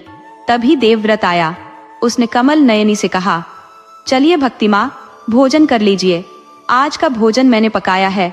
फिर देवव्रत ने मयूरी की ओर इशारा करते हुए पूछा, और आप ये कादम्बरी की माता जी है? कमल नयनी बोली। इतना सुनते ही देवव्रत ने झट से मयूरी के चरण स्पर्श किए और कहा, जी आप भी हम लोगों के संग भोजन कर लीजिए। कुछ भोजन मैं भी लाई थी अपनी सखी के लिए। चलिए सब मिलकर भोजन करते हैं, मयूरी ने कहा। मयूरी ने सबके लिए भोजन परोसा और सब मिलकर खाना खाने बैठे। उसके बाद आपस में कुछ बातचीत करने लगे। मयूरी ने कमल नयनी से कहा, लड़का तो बहुत ही अच्छा, ज्यादा संस्कारों वाला लगता है। मुझे तो बहुत पसंद आया, जैसे पहली नजर में कोई चीज भा जाती है। मैं कह सकती हूँ कि इस लड़के का दिल बहुत ही अच्छा है। वो हमारी कादम्बरी बिटिया को खुश रखेगा ना भक्ति माँ? मैं आज शाम से इस बारे में बात करती हूँ। कुछ समय में नवरात्रि शुरू होने वाली है, इसी बीच ये शुभ काम भी हो जाए तो बहुत अच्छा रहेगा, मयूरी ने कहा। हाँ मयूरी, देर मत करना। कभी कभी ज्यादा देर हो जाने से सब कुछ हाथों से निकल जाता है, जैसे मुट्ठी से रेत फिसल जाती है। इसका जीता जागता उदाहरण तुम्हारे सामने मैं हूँ, कमल नयनी उदास होकर कहने लगी। इतनी दुखी न हो सखी, तुम्हारे मन की इच्छा एक न एक दिन जरूर पूरी होगी। एक बार पुरोहित जी के दर्शन पाकर तुम्हारे मन को जरूर शांति मिलेगी, मयूरी ने भक्ति माँ कमल नयनी को समझाया। मयूरी, मैंने तो अब आस ही छोड़ दी है। ये तो मेरे लिए एक अधूरा सपना बनकर रह गया है, जैसे टूटा हुआ आईना। मुझे अब फर्क नहीं पड़ता। बस मैं तो उनकी मीरा की तरह अपने मन मंदिर में उन्हें बसाकर दिन रात उनकी भक्ति करती हूँ, कमल नयनी बोली। परंतु सखी, तुम्हारी प्रतीक्षा कभी बेकार नहीं जाएगी और ये अधूरा सपना एक न एक दिन जरूर पूरा होगा, मयूरी ने कहा। बस इसी उम्मीद में तो अब तक जिंदा हूँ, वरना कब के प्राण त्याग चुकी होती, जैसे पतझड़ में पत्ते झड़ जाते हैं, कमल नयनी बोली। ऐसे बुरे शब्द मुंह से न निकालो सखी। अच्छा अच्छा सोचो, पुरोहित जी के दर्शन तुम्हें जरूर होंगे, मयूरी ने कहा। तुम्हारा कहना सच निकले मयूरी, कमल ने कहा। अच्छा सखी, अब मैं चलती हूँ, शाम होने वाली है। श्याम और कादम्बरी मेरी राह देख रहे होंगे, मयूरी ने कहा। अच्छा ठीक है, अब तुम जाओ और इस बारे में श्याम से पूछ लेना, कमल नयनी ने जाते जाते उसे याद दिलाया। जरूर, इतना कहकर मयूरी वहां से चली गई। मयूरी ने श्याम को देवव्रत के बारे में बताया। श्याम ने कहा, पहले इस बारे में कादम्बरी से पूछ लो। यदि उसकी इच्छा इस विवाह की है तो उसकी इच्छा में ही हम सबकी इच्छा है। मैं अपनी बेटी से बिना पूछे कुछ नहीं करूंगा। अगर मेरी बेटी की मर्जी है तो ठीक है। इस बारे में जब कादम्बरी से पूछा गया तो वो शर्मा गई।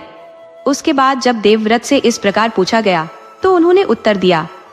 मूल पाठ में देवव्रत का उत्तर स्पष्ट नहीं है, लेकिन सहमति का भाव है। अब श्याम को पूरा विश्वास हो गया कि इस विवाह के लिए देवव्रत की सहमति है। वो देवव्रत को मंदिर देखने के बहाने ले गया, क्योंकि वो देवव्रत को ठीक से देखना चाहता था। दोनों मिलकर मंदिर पहुंचे तो श्याम ने देवव्रत से विवाह के विषय में कुछ बातचीत की।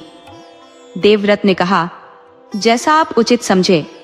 यदि आप लोगों को लगता है कि मैं आपकी बेटी के लिए योग्य वर हूं तो मुझे इसमें कोई आपत्ति नहीं है। कादम्बरी जैसी सुशील और सुंदर कन्या से भला कौन विवाह नहीं करना चाहेगा, जैसे हर कोई चांद को पाना चाहता है। इस विवाह के लिए मेरी सहमति है, किंतु इतना बड़ा फैसला लेने से पहले मुझे अपने पिताजी की भी इजाजत चाहिए होगी। यदि आप लोगों को कोई आपत्ति न हो तो अवश्य उनकी सहमति के बिना यह कार्य पूर्ण नहीं हो सकता। आप नवरात्रि में अपने पिताजी को बुला लीजिए और उनके सामने हम यह बातचीत करेंगे। श्याम ने देवव्रत को अपने घर न्योता देकर वापस घर लौट आए। देवव्रत भी जलपान के लिए अगले दिन दोपहर के समय कादम्बरी के घर पहुंचा। मयूरी और श्याम ने देवव्रत का बड़े आदर सत्कार के साथ भोजन कराया, जैसे कोई खास मेहमान आया हो। देवव्रत को कादम्बरी के माता पिता भा गए। वह खुशी खुशी मंदिर लौटा और कमल नयनी को सारी बातें बताईं। ये सुनकर कमल नयनी भी बहुत खुश हुई, जैसे किसी किसान की फसल अच्छी हुई हो। बस ऐसे ही मिलने मिलाने में नवरात्रि आ गई। इसी बीच देवव्रत अपने घर अपने पिता को इस बात की सूचना देने चला गया। उसने कहा कि उन दोनों को नवरात्रि की अष्टमी के दिन कादम्बरी के परिवार ने अपने घर पर विवाह की बात करने के लिए बुलाया है। देवव्रत के पिता यह सुनकर बहुत खुश हुए कि उनके बेटे ने खुद ही अपने लिए बहू ढूंढ ली है। वो इस बारे में सोच ही रहे थे कि यह काम देवव्रत ने पूरा कर दिया। उन्होंने अष्टमी के दिन कादम्बरी के घर चलने की इजाजत दे दी। देवव्रत को बहुत खुशी हुई कि उसके पिता उसकी बात से सहमत है। कमल नयनी ने नवरात्रि का व्रत रखा था। वो दिन में एक समय जल और फल ग्रहण करती थी। ऐसा करने से उनकी तबीयत बिगड़ रही थी, पर उन्होंने अपना नियम नहीं तोड़ा। वो बहुत ही कमजोर हो गई थी, जैसे बिना पानी के पौधा मुरझा जाता है। उनकी देखभाल के लिए कादम्बरी को बुलवा लिया गया, क्योंकि देवव्रत भी उस समय अपने घर गया हुआ था। आज अष्टमी है और कमल की बहुत बुरी हालत है। कमल नयनी ने सुबह से ही बस थोड़ा सा जल और फल ग्रहण किया था, तब से कुछ और नहीं खाया पिया। उनकी हालत देखकर कादम्बरी उनसे बार बार विनती कर रही है, माँ, बड़ी माँ, कुछ तो खा लीजिए। आपकी हालत बहुत नाजुक है, जैसे कांच का बर्तन। नहीं, मेरा व्रत पूरा नहीं होगा, मेरी बरसों की तपस्या भंग हो जाएगी, कमल नयनी ने कहा। कादम्बरी के इतना कहने के बाद भी बड़ी माँ ने कुछ ग्रहण नहीं किया। कादम्बरी चिंता में डूबी कमल के सिरहाने बैठ गई। उधर गांव में जैसे ही देवव्रत अपने पिता को लेकर कादम्बरी के घर के दरवाजे पर पहुंचा तो श्याम ने ही किवाड़ खोले और अपने सामने पुरोहित गौरी शंकर को देखकर वो हैरान रह गया, जैसे उसने कोई भूत देख लिया हो। पुरोहित जी, आप? वो इतने बरसों के बाद? श्याम बोला। श्याम जी, तो क्या आप ही कादम्बरी के पिता है? गौरी शंकर ने पूछा। और देवव्रत आपका बेटा है, पुरोहित जी? ये देखते ही श्याम का तो आश्चर्य का ठिकाना नहीं रहा। गौरी शंकर ने पूछा, क्या कादम्बरी आपकी बेटी है? और गौरी शंकर ने कहा, देवव्रत मेरा पुत्र है, किंतु ये सब बातें बाद में कीजिएगा, पहले मुझे ये बताइए। एकदम से गौरी शंकर ने कहा, ये सब बातें मुझे बताइए, कमल नयनी कहाँ है? गौरी शंकर बहुत ही बेचैनी से बोले। उनकी आवाज में एक तड़प थी। अब क्या कहूँ पुरोहित जी, आपके कहने पर वो आपके जीवन से दूर तो हो गई, परंतु जिंदा होकर भी बेजान थी, जैसे बिना आत्मा का शरीर। आपके प्यार में उनकी हालत बहुत दयनीय हो गई। ज्यादा रोने से उनकी आंखों की रोशनी चली गई। अब जोगन बनकर मंदिर में भजन गाती रहती है और आपकी प्रतीक्षा करती रहती है, जैसे पपीहा बारिश का इंतजार करता है। श्याम ने गौरी शंकर को बताया, क्या भक्ति माँ ही आपकी कमल नयनी है? जैसा कि प्राण त्यागते समय माता सौभाग्यवती ने बताया था। देवव्रत ने कहा, हाँ पुत्र, वही कमल नयनी है। उसकी हालत आज बहुत ही कमजोर हो चली है, बहुत ही दयनीय अवस्था में है, परंतु उसने व्रत रखना नहीं छोड़ा। इसी कारण उसकी स्थिति इतनी बिगड़ी हुई है। कभी भी कोई बुरी खबर ना आ जाए। आप आने वाले थे, इसलिए हम दोनों उससे मिलने नहीं जा पाए। श्याम बोला, मेरे कारण इतनी बुरी हालत हो गई है कमल नयनी की। मैं ही उसका गुनहगार हूँ। भगवान मुझे कभी माफ नहीं करेगा। मैं अभी इसी समय उसे देखना चाहता हूँ। कृपया आप मुझे वहां लेकर चलो, गौरी शंकर ने श्याम से कहा। और श्याम उन्हें लेकर निकल पड़े मंदिर की तरफ कमल नयनी से मिलने। वहां पहुंचकर गौरी शंकर ने कुटिया के बाहर से पुकारा, कमल, कमल, देखो मैं आ गया। कमल नयनी ने जैसे ही गौरी शंकर की आवाज सुनी तो हैरान रह गई, जैसे उन्होंने कोई सपना देखा हो। इतना कहते ही गौरी शंकर जैसे ही कुटिया के भीतर पहुंचे तो कमल बोली, पुरोहित जी, आप आ गए। भगवान को मेरे अंतिम समय में आखिर दया आ ही गई मेरे ऊपर। ऐसा न कहो कमल, गौरी शंकर ने कमल का सिर अपनी गोद में रखते हुए कहा। बस पुरोहित जी, एक बार मुझे अपने सीने से लगा लीजिए। मेरी बरसों की प्यासी आत्मा को शांति दे दीजिए, कमल नयनी बोली। उनकी आवाज में एक अजीब सी शांति थी और कमल नयनी के इतना कहने पर ही गौरी शंकर ने उसे तुरंत अपने सीने से लगा लिया, जैसे कोई बिछड़ा हुआ साथी मिल गया हो। किंतु ये क्या? गौरी शंकर ने जैसे ही कमल नयनी को अपने हृदय से लगाया, कमल नयनी के दिल की धड़कन रुक गई। उसने सांस लेना बंद कर दिया। अब वे लोग बड़े ही हैरान होकर उसे देख रहे थे, क्योंकि गौरी शंकर को पाकर उसकी आत्मा तृप्त हो चुकी थी, जैसे किसी तपस्वी की तपस्या पूरी हो गई हो। गौरी शंकर फूट फूट कर रोने लगे। इतने बरसों बाद मिली, वो भी इतनी घनघोर तपस्या की तुमने मेरे लिए। आज जब हमारा मिलन होने वाला था, मुझे छोड़कर चली गई। मेरे संग बहुत बड़ा धोखा किया तुमने कमल। जितनी तड़प और बेचैनी तुम्हें थी मुझसे मिलने के लिए, उससे ज्यादा तड़प और बेचैनी मुझे थी तुम्हारे लिए। भगवान ही जानता है कि कैसे मैंने इतने बरस मुर्दे के समान बिताए। तुम मेरे जीवन से चली गई तो ऐसा लगा कि शरीर से मेरे प्राण भी चले गए। तुम मेरी आत्मा थी। मैंने जब पहली बार तुम्हारे होंठों का स्पर्श किया था, तभी मैं अपना दिल तुम्हें हार बैठा था।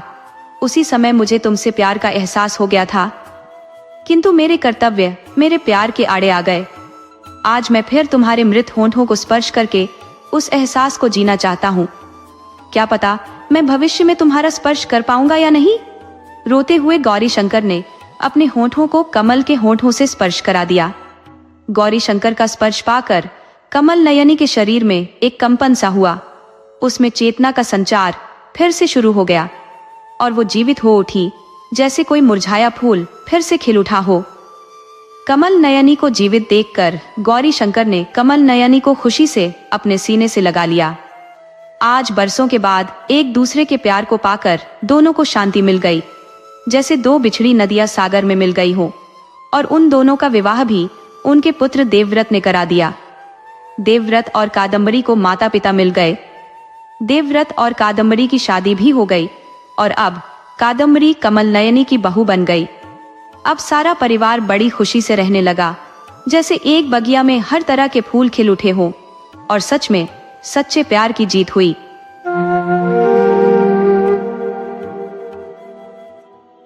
बहुत समय पहले की बात है। एक गांव में एक पति पत्नी अपने 20 वर्षीय बेटे के साथ रहते थे, जो मुखिया था। बेटे का नाम हरि सिंह था। वह प्रतिदिन अपने घर से बाहर कहीं जाता था, किसी कार्य के लिए, या यह उसका नियम था। आज हरिशंकर थोड़ा लेट हो रहा था, इसलिए वह बड़बड़ाता हुआ उठा, कल से रामू की माँ को जल्दी जगाया करूंगा। हरिशंकर नहा धोकर पाँव फटने से पहले ही घर से निकल गया, क्योंकि चिड़ियों की चहचहाहट शुरू हो गई थी। लेकिन गांव के लोग अभी भी सोए पड़े थे। वे अपने दैनिक कार्यों में अभी नहीं लगे थे। हरिशंकर नहा धोकर अपने घर से निकल गया और बाग, बगीचे, पगडंडिया और खेतों को पार करता हुआ अपने निश्चित स्थान तक पहुंच गया।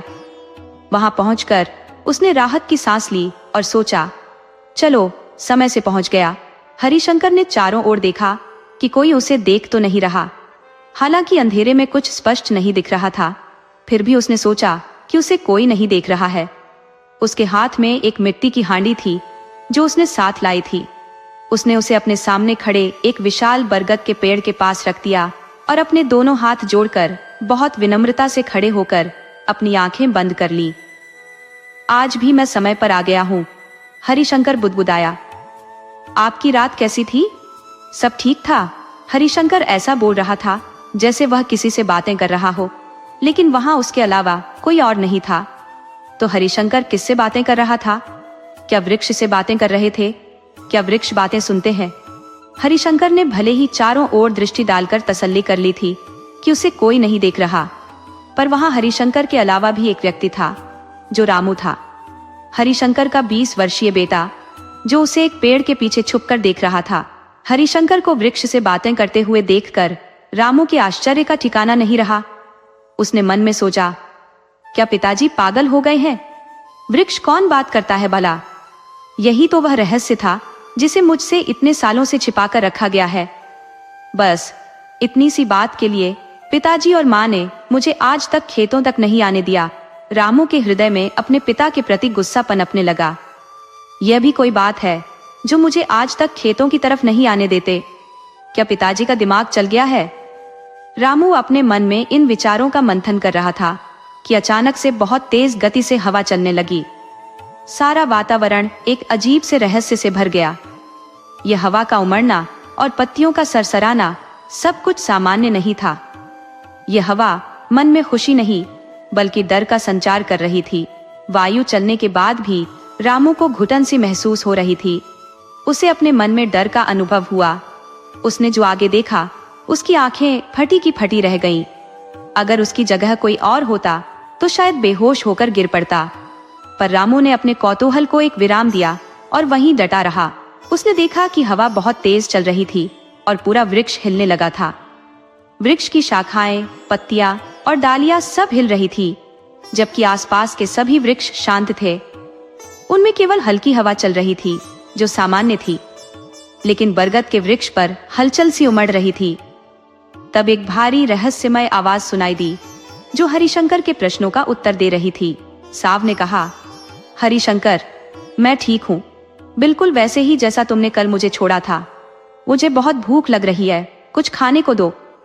रामू को यह सोचने का अवसर तक नहीं मिला कि यह आवाज किधर से आ रही है। यह अदृश्य व्यक्ति कहाँ से बोल रहा है? ये किसका स्वर है? क्या यह कोई प्रेरित है? तभी उसने देखा कि बरगद का जो वृक्ष था वह एक विशाल दैत्य की तरह अपनी शाखाओं को पूजाओं की तरह सामने लाकर एक याचक की तरह उनमें आपस में जोड़ लिया। हल्का हल्का उजाला उभरने लगा था, परंतु अंधकार अभी भी बाकी था। सूरज देवता अभी प्रकट नहीं हुए थे। रामू की आंखें आश्चर्य से फटी की फटी रह गई। उसकी सांसें मानो अटक कर ही रह गई। जो कुछ भी उसकी आंखों के सामने घट रहा था, उसकी तो उसने कल्पना भी नहीं की थी। रामू की सोचने समझने की शक्ति अब जवाब दे चुकी थी। वह बस चुपचाप वहां खड़ा होकर आगे की घटना को देखता रहा।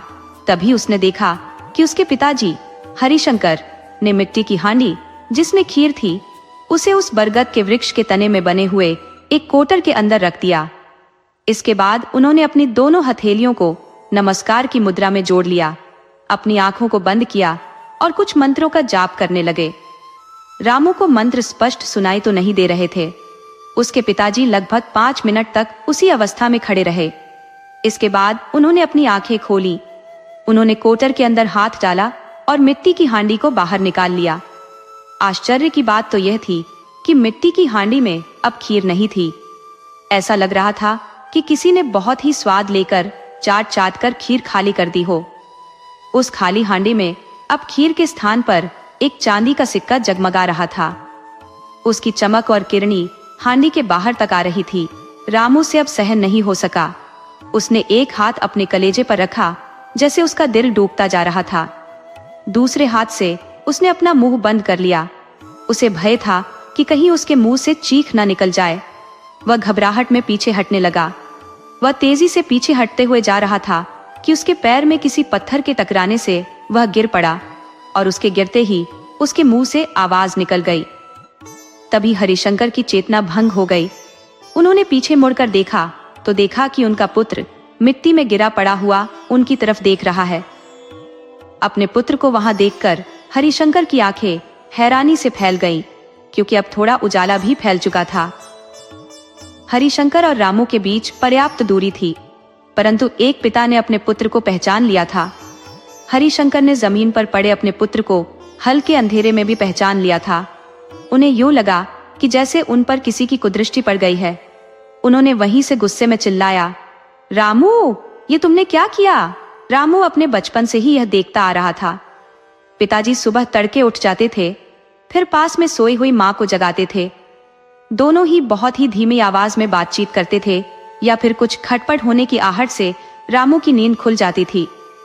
कभी कभी रामू उठता, पर नींद के प्रभाव में सो जाता था, तो कभी कभी ऐसा भी हुआ कि वह चारपाई पर पड़े पड़े देखता रहता था। माँ उठने के बाद हाथ धोकर चूल्हा सुलगाने लगती थी। पिताजी कुएं पर जाकर नहाने धोने लगते थे। माँ चूल्हे पर खीर चढ़ा देती थी। पूरा घर खीर की सुगंध से महक उठता था, परंतु वह खीर खाने को कभी भी रामू को नहीं मिली थी। उसकी माँ एक हांडी में खीर परोसकर कपड़े से अच्छी तरह ढककर पिताजी को देती थी, और पिताजी सुबह सुबह मुंह अंधेरे खीर की हांडी हाथ में लेकर चले जाते थे। कई बार रामू ने अपनी माँ या पिताजी से पूछा था, माँ, इतनी सुबह खीर क्यों बनाती हो? पर उसे कभी भी कोई संतोषजनक उत्तर नहीं मिला था। सदा यही कहा जाता, अरे बेटा, तुमने कोई सपना देखा होगा, खीर तो बनी ही नहीं घर में कभी। जब रामू पूछता कि पिताजी कहाँ गए हैं, तो माँ उसे समझा देती थी कि वे किसी जरूरी काम से गए हैं। धीरे धीरे रामू जब बड़ा होता गया, उसके मन में यह जिज्ञासा बढ़ती गई। अब उसे सपनों की बातों से बहलाना भी कठिन था। उसके प्रश्नों पर उसे अब यह कहकर डांट दिया जाता था कि यह तुम्हारे जानने की बात नहीं है। इसके अतिरिक्त एक और बात थी जो रामू को बड़ी असामान्य लगती थी। अब रामू की अवस्था 20 वर्ष की हो चुकी थी। इन 20 वर्षों में उसे एक बार भी कभी अपने खेतों की ओर जाने नहीं दिया गया था। सच्चाई तो यह थी कि उसे यह भी नहीं पता था कि उसके खेत किस ओर है। कई बार उसने अपने पिताजी से आग्रह किया था कि वे उसे अपने साथ खेत ले जाएं, लेकिन हमेशा पिताजी यह कहकर टाल दिया करते थे कि अभी समय नहीं आया है। जब उचित समय आएगा तब वे उसे स्वयं खेत पर ले जाएंगे।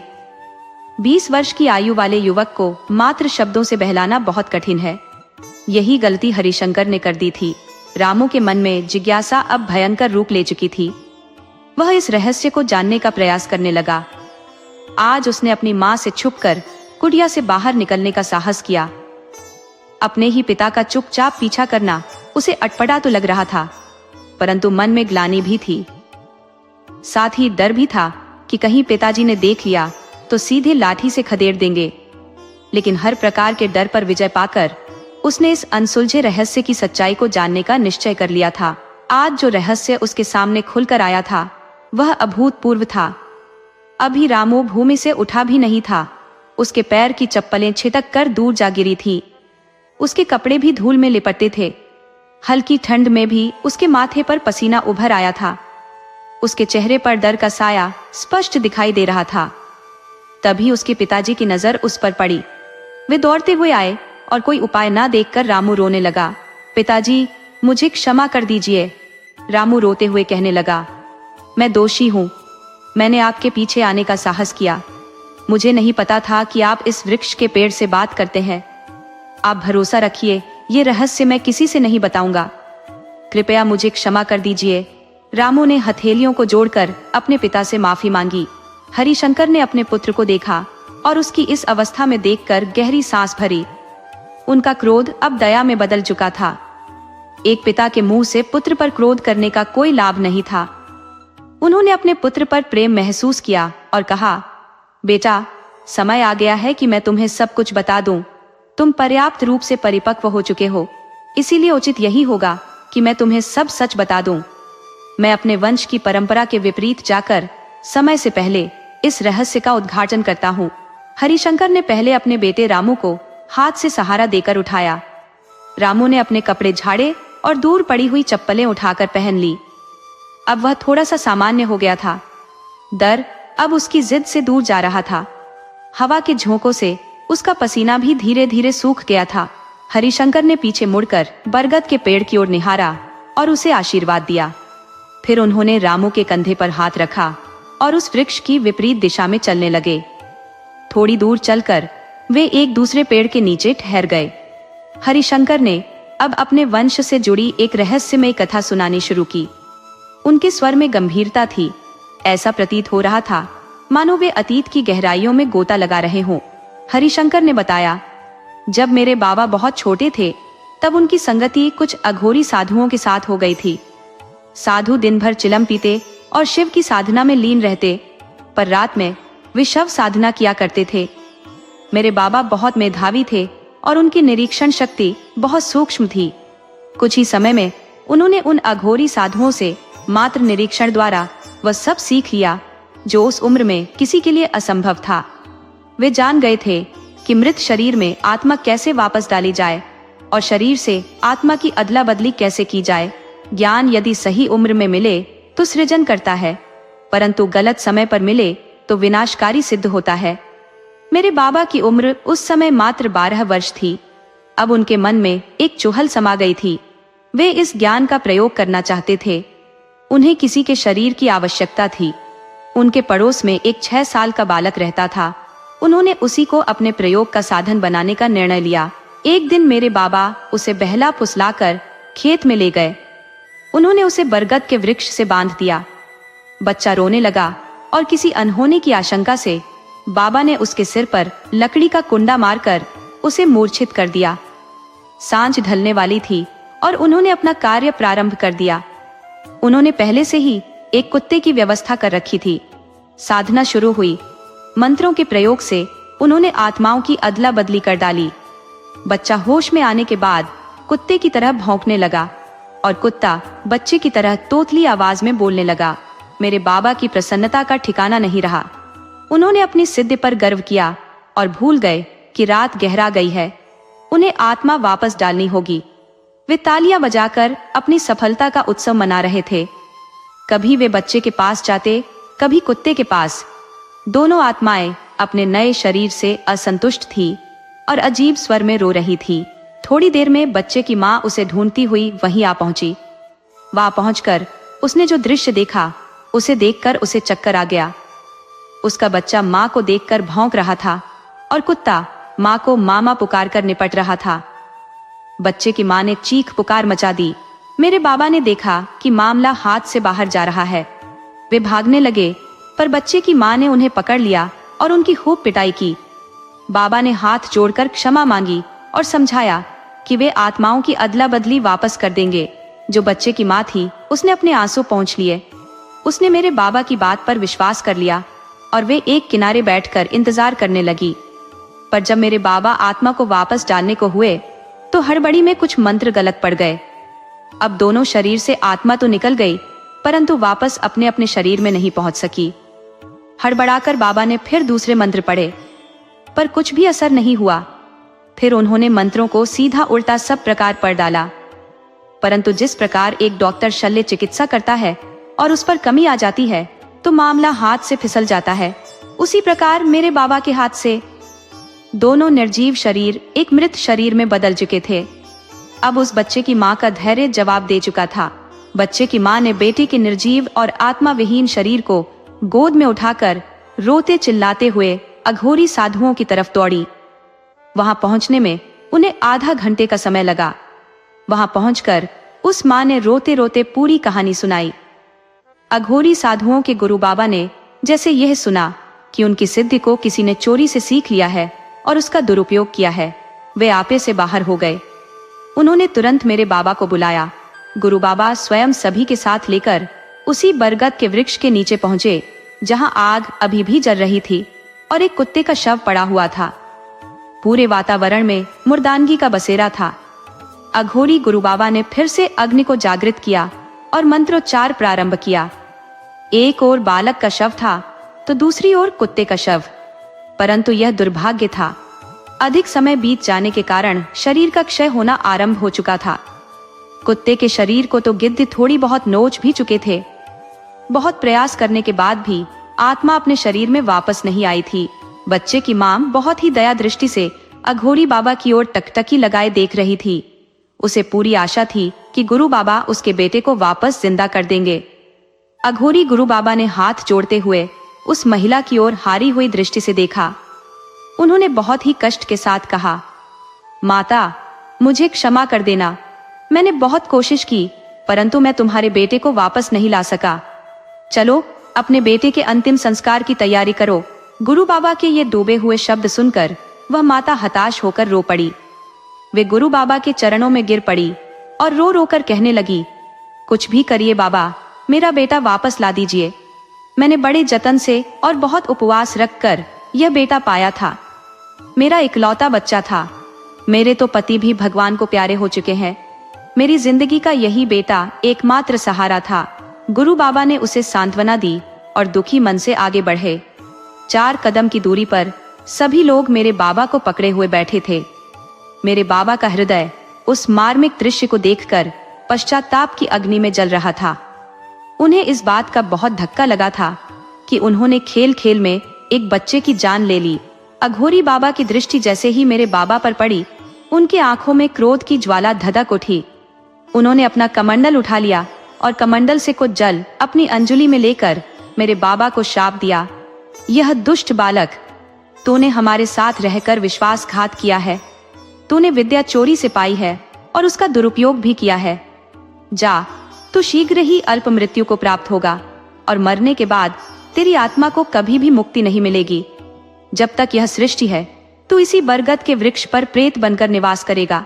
जल के छींटे मेरे बाबा के शरीर पर जहां जहां गिरे, वहां वहां उनकी त्वचा जल उठी। उन पर फफोले उभर आए। बाबा के शरीर में अत्यधिक जलन होने लगी। घबराकर मेरे बाबा रोने लगे। वे अघोरी बाबा के चरणों में गिरकर क्षमा मांगने लगे। मेरे बाबा के पिताजी भी अब वहां पहुंचे थे। उन्हें पूरे मामले की जानकारी पहले से ही मिल चुकी थी। जब उन्होंने देखा कि उनके बेटे यानी मेरे दादाजी को श्राप दिया गया है, तो वे अपने आप पर नियंत्रण नहीं रख सके और अघोरी बाबा के चरणों में अपना सिर रख दिया। जो मेरे दादाजी के पिताजी थे, वे एक सम्मानित व्यक्ति थे। पूरे गांव में उन्हें विशेष सम्मान प्राप्त था। परिवार की कई पीढ़ियों से गांव में उनकी प्रतिष्ठा थी। मेरे दादाजी के पिताजी बोले, गुरु बाबा, यदि मुझे एक बार भी पता चल जाता कि मेरा बेटा आप लोगों की संगति में जा रहा है, तो मैं उसे उसी समय रोक लेता। आपने उसे क्यों अपने साथ उठने बैठने दिया? अकेले उसी की भूल नहीं है। अब आप उसे क्षमा कर दीजिए और अपना श्राप वापस ले लीजिए। अघोरी गुरु बाबा ने उनके शब्द सुने और बोले, राम रतन, यदि मुझे पता होता कि यह तुम्हारा पुत्र है, तो मैं कभी भी इतना कठोर नहीं होता। परंतु अब तो शब्द बाण की तरह निकल चुके हैं, वे लौट नहीं सकते। उसे विद्या के साथ खिलवाड़ करने का दंड तो भुगतना ही होगा। मेरे दादाजी के पिताजी अघोरी गुरु बाबा के चरणों में गिर पड़े और बोले, प्रभु, यह मेरा इकलौता पुत्र है। अगर यह चला गया तो मैं क्या करूंगा? अघोरी बाबा को उनके ऊपर दया आ गई। कुछ देर तक वे आंखें बंद किए विचार करते रहे।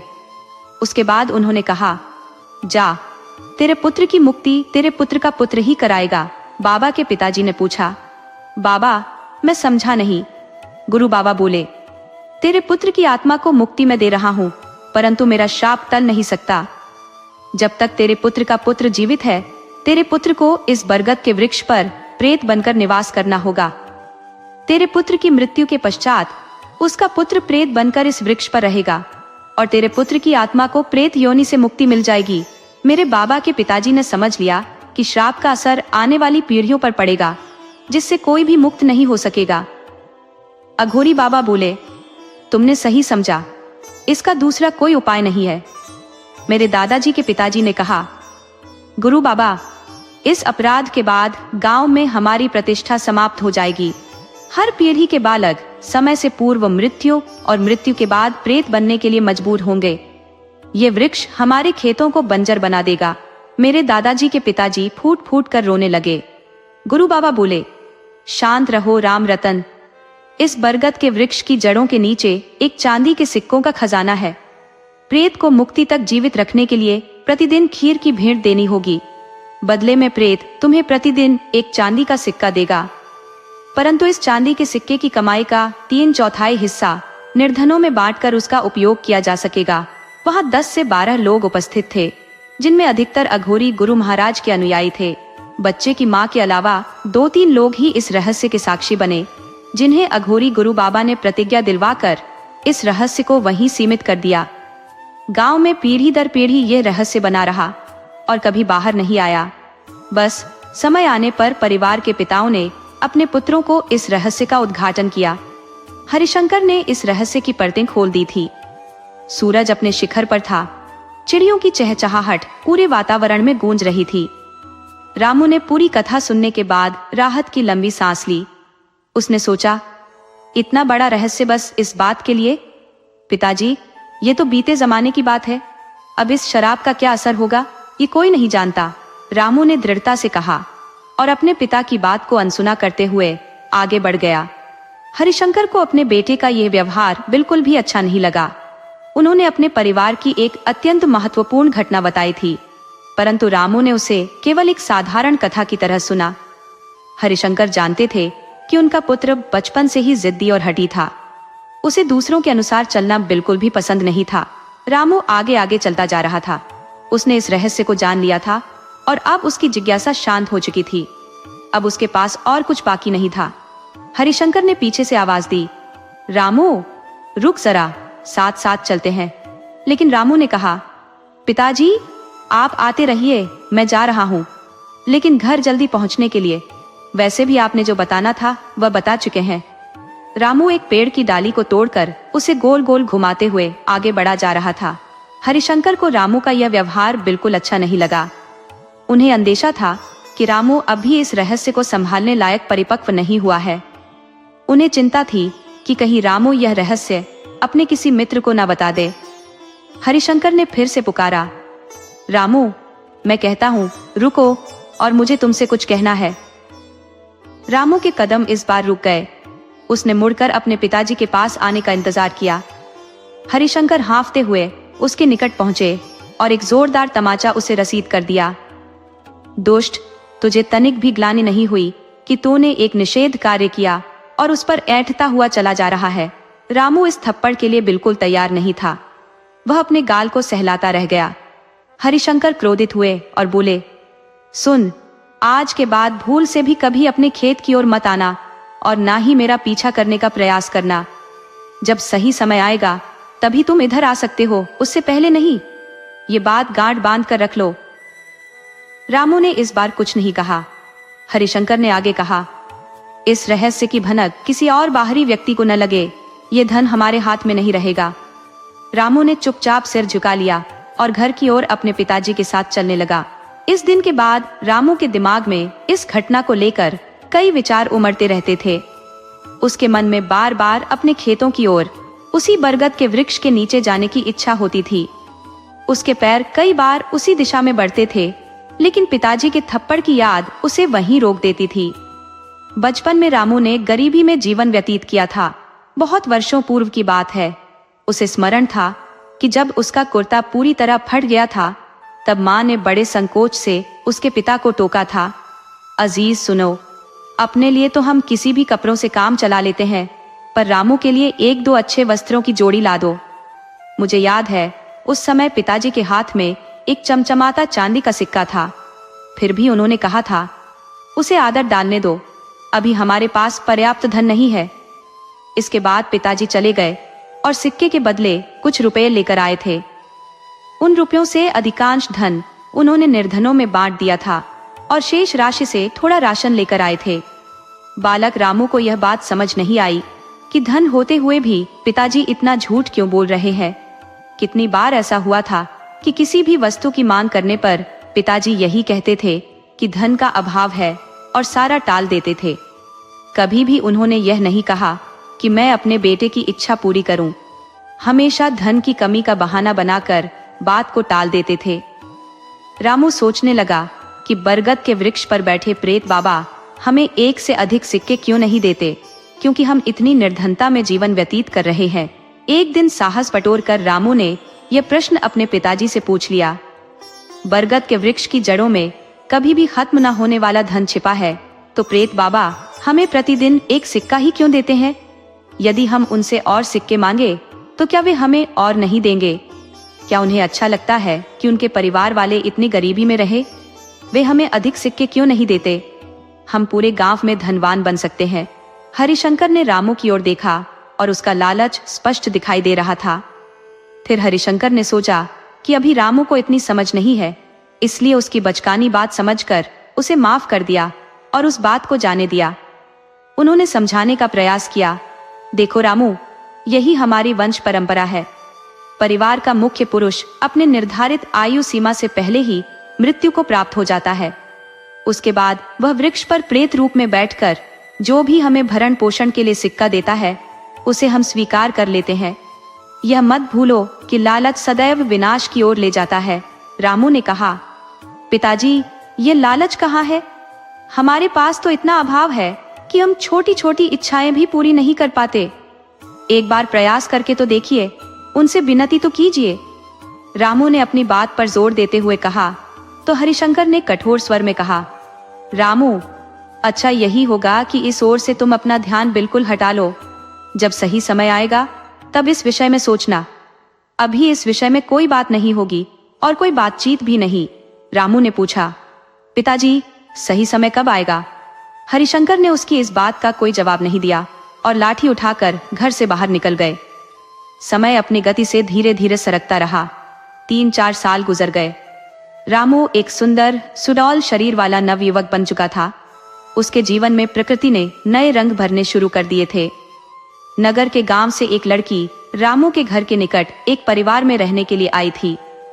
लड़की बहुत ही सुंदर थी। जो भी उसे देखता उसका सलौना मुख उसके दिमाग में बस जाता था। एक दिन लड़की एक बकरी के बच्चे के पीछे दौड़ती हुई रामू की कुटिया तक आ पहुंची। रामू कुएं से पानी निकाल रहा था और तेजी से आती हुई लड़की फिसल कर गिर पड़ी। रामू ने जब कुएं की मुंडेर से मुड़कर देखा तो देखता ही रह गया। उस कन्या के मुख का जो आकर्षण था उसने रामू को सम्मोहित कर दिया। लड़की अपने आप को संभालते हुए उठी और गांव की ओर देखते हुए बड़बड़ाई, बड़े ही अजीब लोग हैं, अपना हाथ तक नहीं बढ़ाया मुझे उठाने के लिए। न जाने कैसे लोग हैं इस गांव के। इतना कहकर वह लड़की वहां से चली गई। रामू की चेतना उसके जाने के बाद ही वापस आई। जब उसे हालात समझ में आए तो उसने खुद पर ग्लानि की। वह लड़की के पीछे पीछे दौड़ा और पुकारा, सुनिए, मुझे क्षमा कर दीजिए। वो कुछ और कहने ही वाला था कि लड़की ने मुड़कर उसे गुस्से से देखा। तभी अंदर से किसी ने पुकारा, चंचल, चंचल, कहाँ हो तुम? तो लड़की ने जवाब दिया, कहीं नहीं मौसी, यही हूँ। बकरी का बच्चा भाग गया था, बस उसे पकड़ने गई थी। वह लड़की चंचल नाम से पुकारे जाने पर अंदर चली गई। रामू ने मन ही मन सोचा, चंचल, कितना सुंदर नाम है। और दिन भर उसका मन चंचल की सोच में डूबा रहा। रामू अब सुबह से ही अपने घर के बाहर बैठा चंचल की एक झलक पाने की प्रतीक्षा करता। जैसे ही चंचल की एक झलक उसे मिल जाती, उसे मानो तृप्ति प्राप्त हो जाती। चंचल ने उसके मन को बांध लिया था।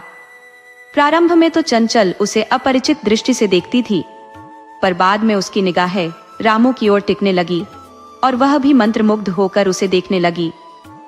रामू रात को अपनी चारपाई पर पड़ा सोचता कि कल सुबह अपने दिल का हाल चंचल के सामने खोल देगा, लेकिन सुबह होते ही उसका साहस जवाब दे जाता और वह कुछ भी नहीं कह पाता।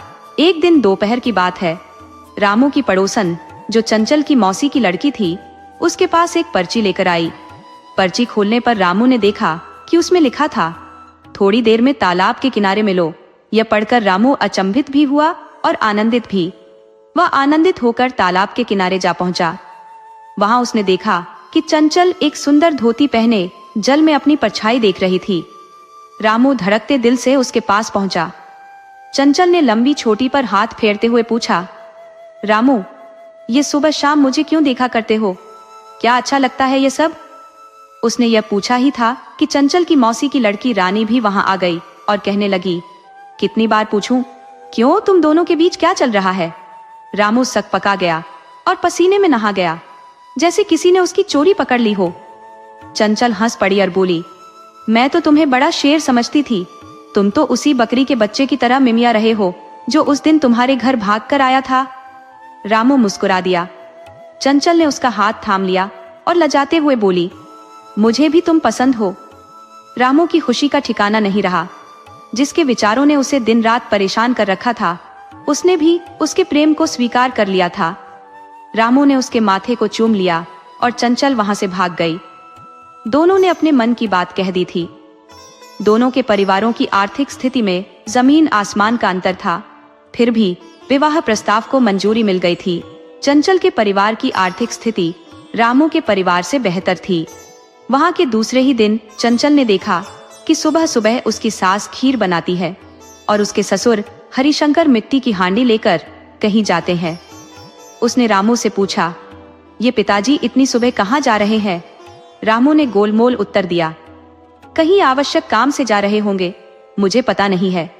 चंचल को संतुष्टि नहीं मिली, लेकिन उसने बात को जाने दिया।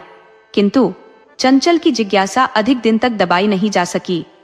उसने फिर से अपनी सास और ससुर से वही प्रश्न दोहराया, लेकिन उसे कोई संतोषजनक उत्तर नहीं मिला। अंततः कई बार पूछने पर रामू को अपने परिवार का विचित्र रहस्य चंचल को बताना पड़ा। अब वह इस घर की बहू बन चुकी थी और उससे कुछ छुपाया नहीं जा सकता था। जब चंचल को इस अद्भुत रहस्य के बारे में पता चला तो उसका विस्मय का ठिकाना नहीं रहा। वह स्वभाव से भी चंचल थी। उसने जिद पकड़ ली कि उसे भी अपने खेतों और उस अद्भुत वृक्ष को देखने जाना है। बड़ी मुश्किल से रामू ने उसे समझा बुझाकर शांत कराया। इसी बीच चंचल की मौसेरी बहन रानी का विवाह हो गया। विवाह के कुछ दिनों बाद जब रानी अपने मायके आई तो चंचल उससे मिलने गई। गहनों और महंगे वस्त्रों से लदी रानी को देखकर चंचल के मन में एक प्रकार का खालीपन छा गया। बात करते करते उसने लज्जा से अपनी धोती का आंचल कुछ यूं ओढ़ लिया जैसे अपनी निर्धनता को छुपाना चाहती हो। विवाह से पहले दोनों बहनों में कोई अंतर नहीं था, लेकिन अब उनकी आर्थिक स्थिति ने एक गहरी खाई पैदा कर दी थी। रानी अपनी नई नवेली खुशियों के बीच हंस हंस कर बातें कर रही थी, जबकि चंचल अपने आप को छोटा महसूस कर रही थी। उस दिन चंचल बहुत उदास होकर अपने घर वापस आई और दिन भर उसका मन उचटता रहा।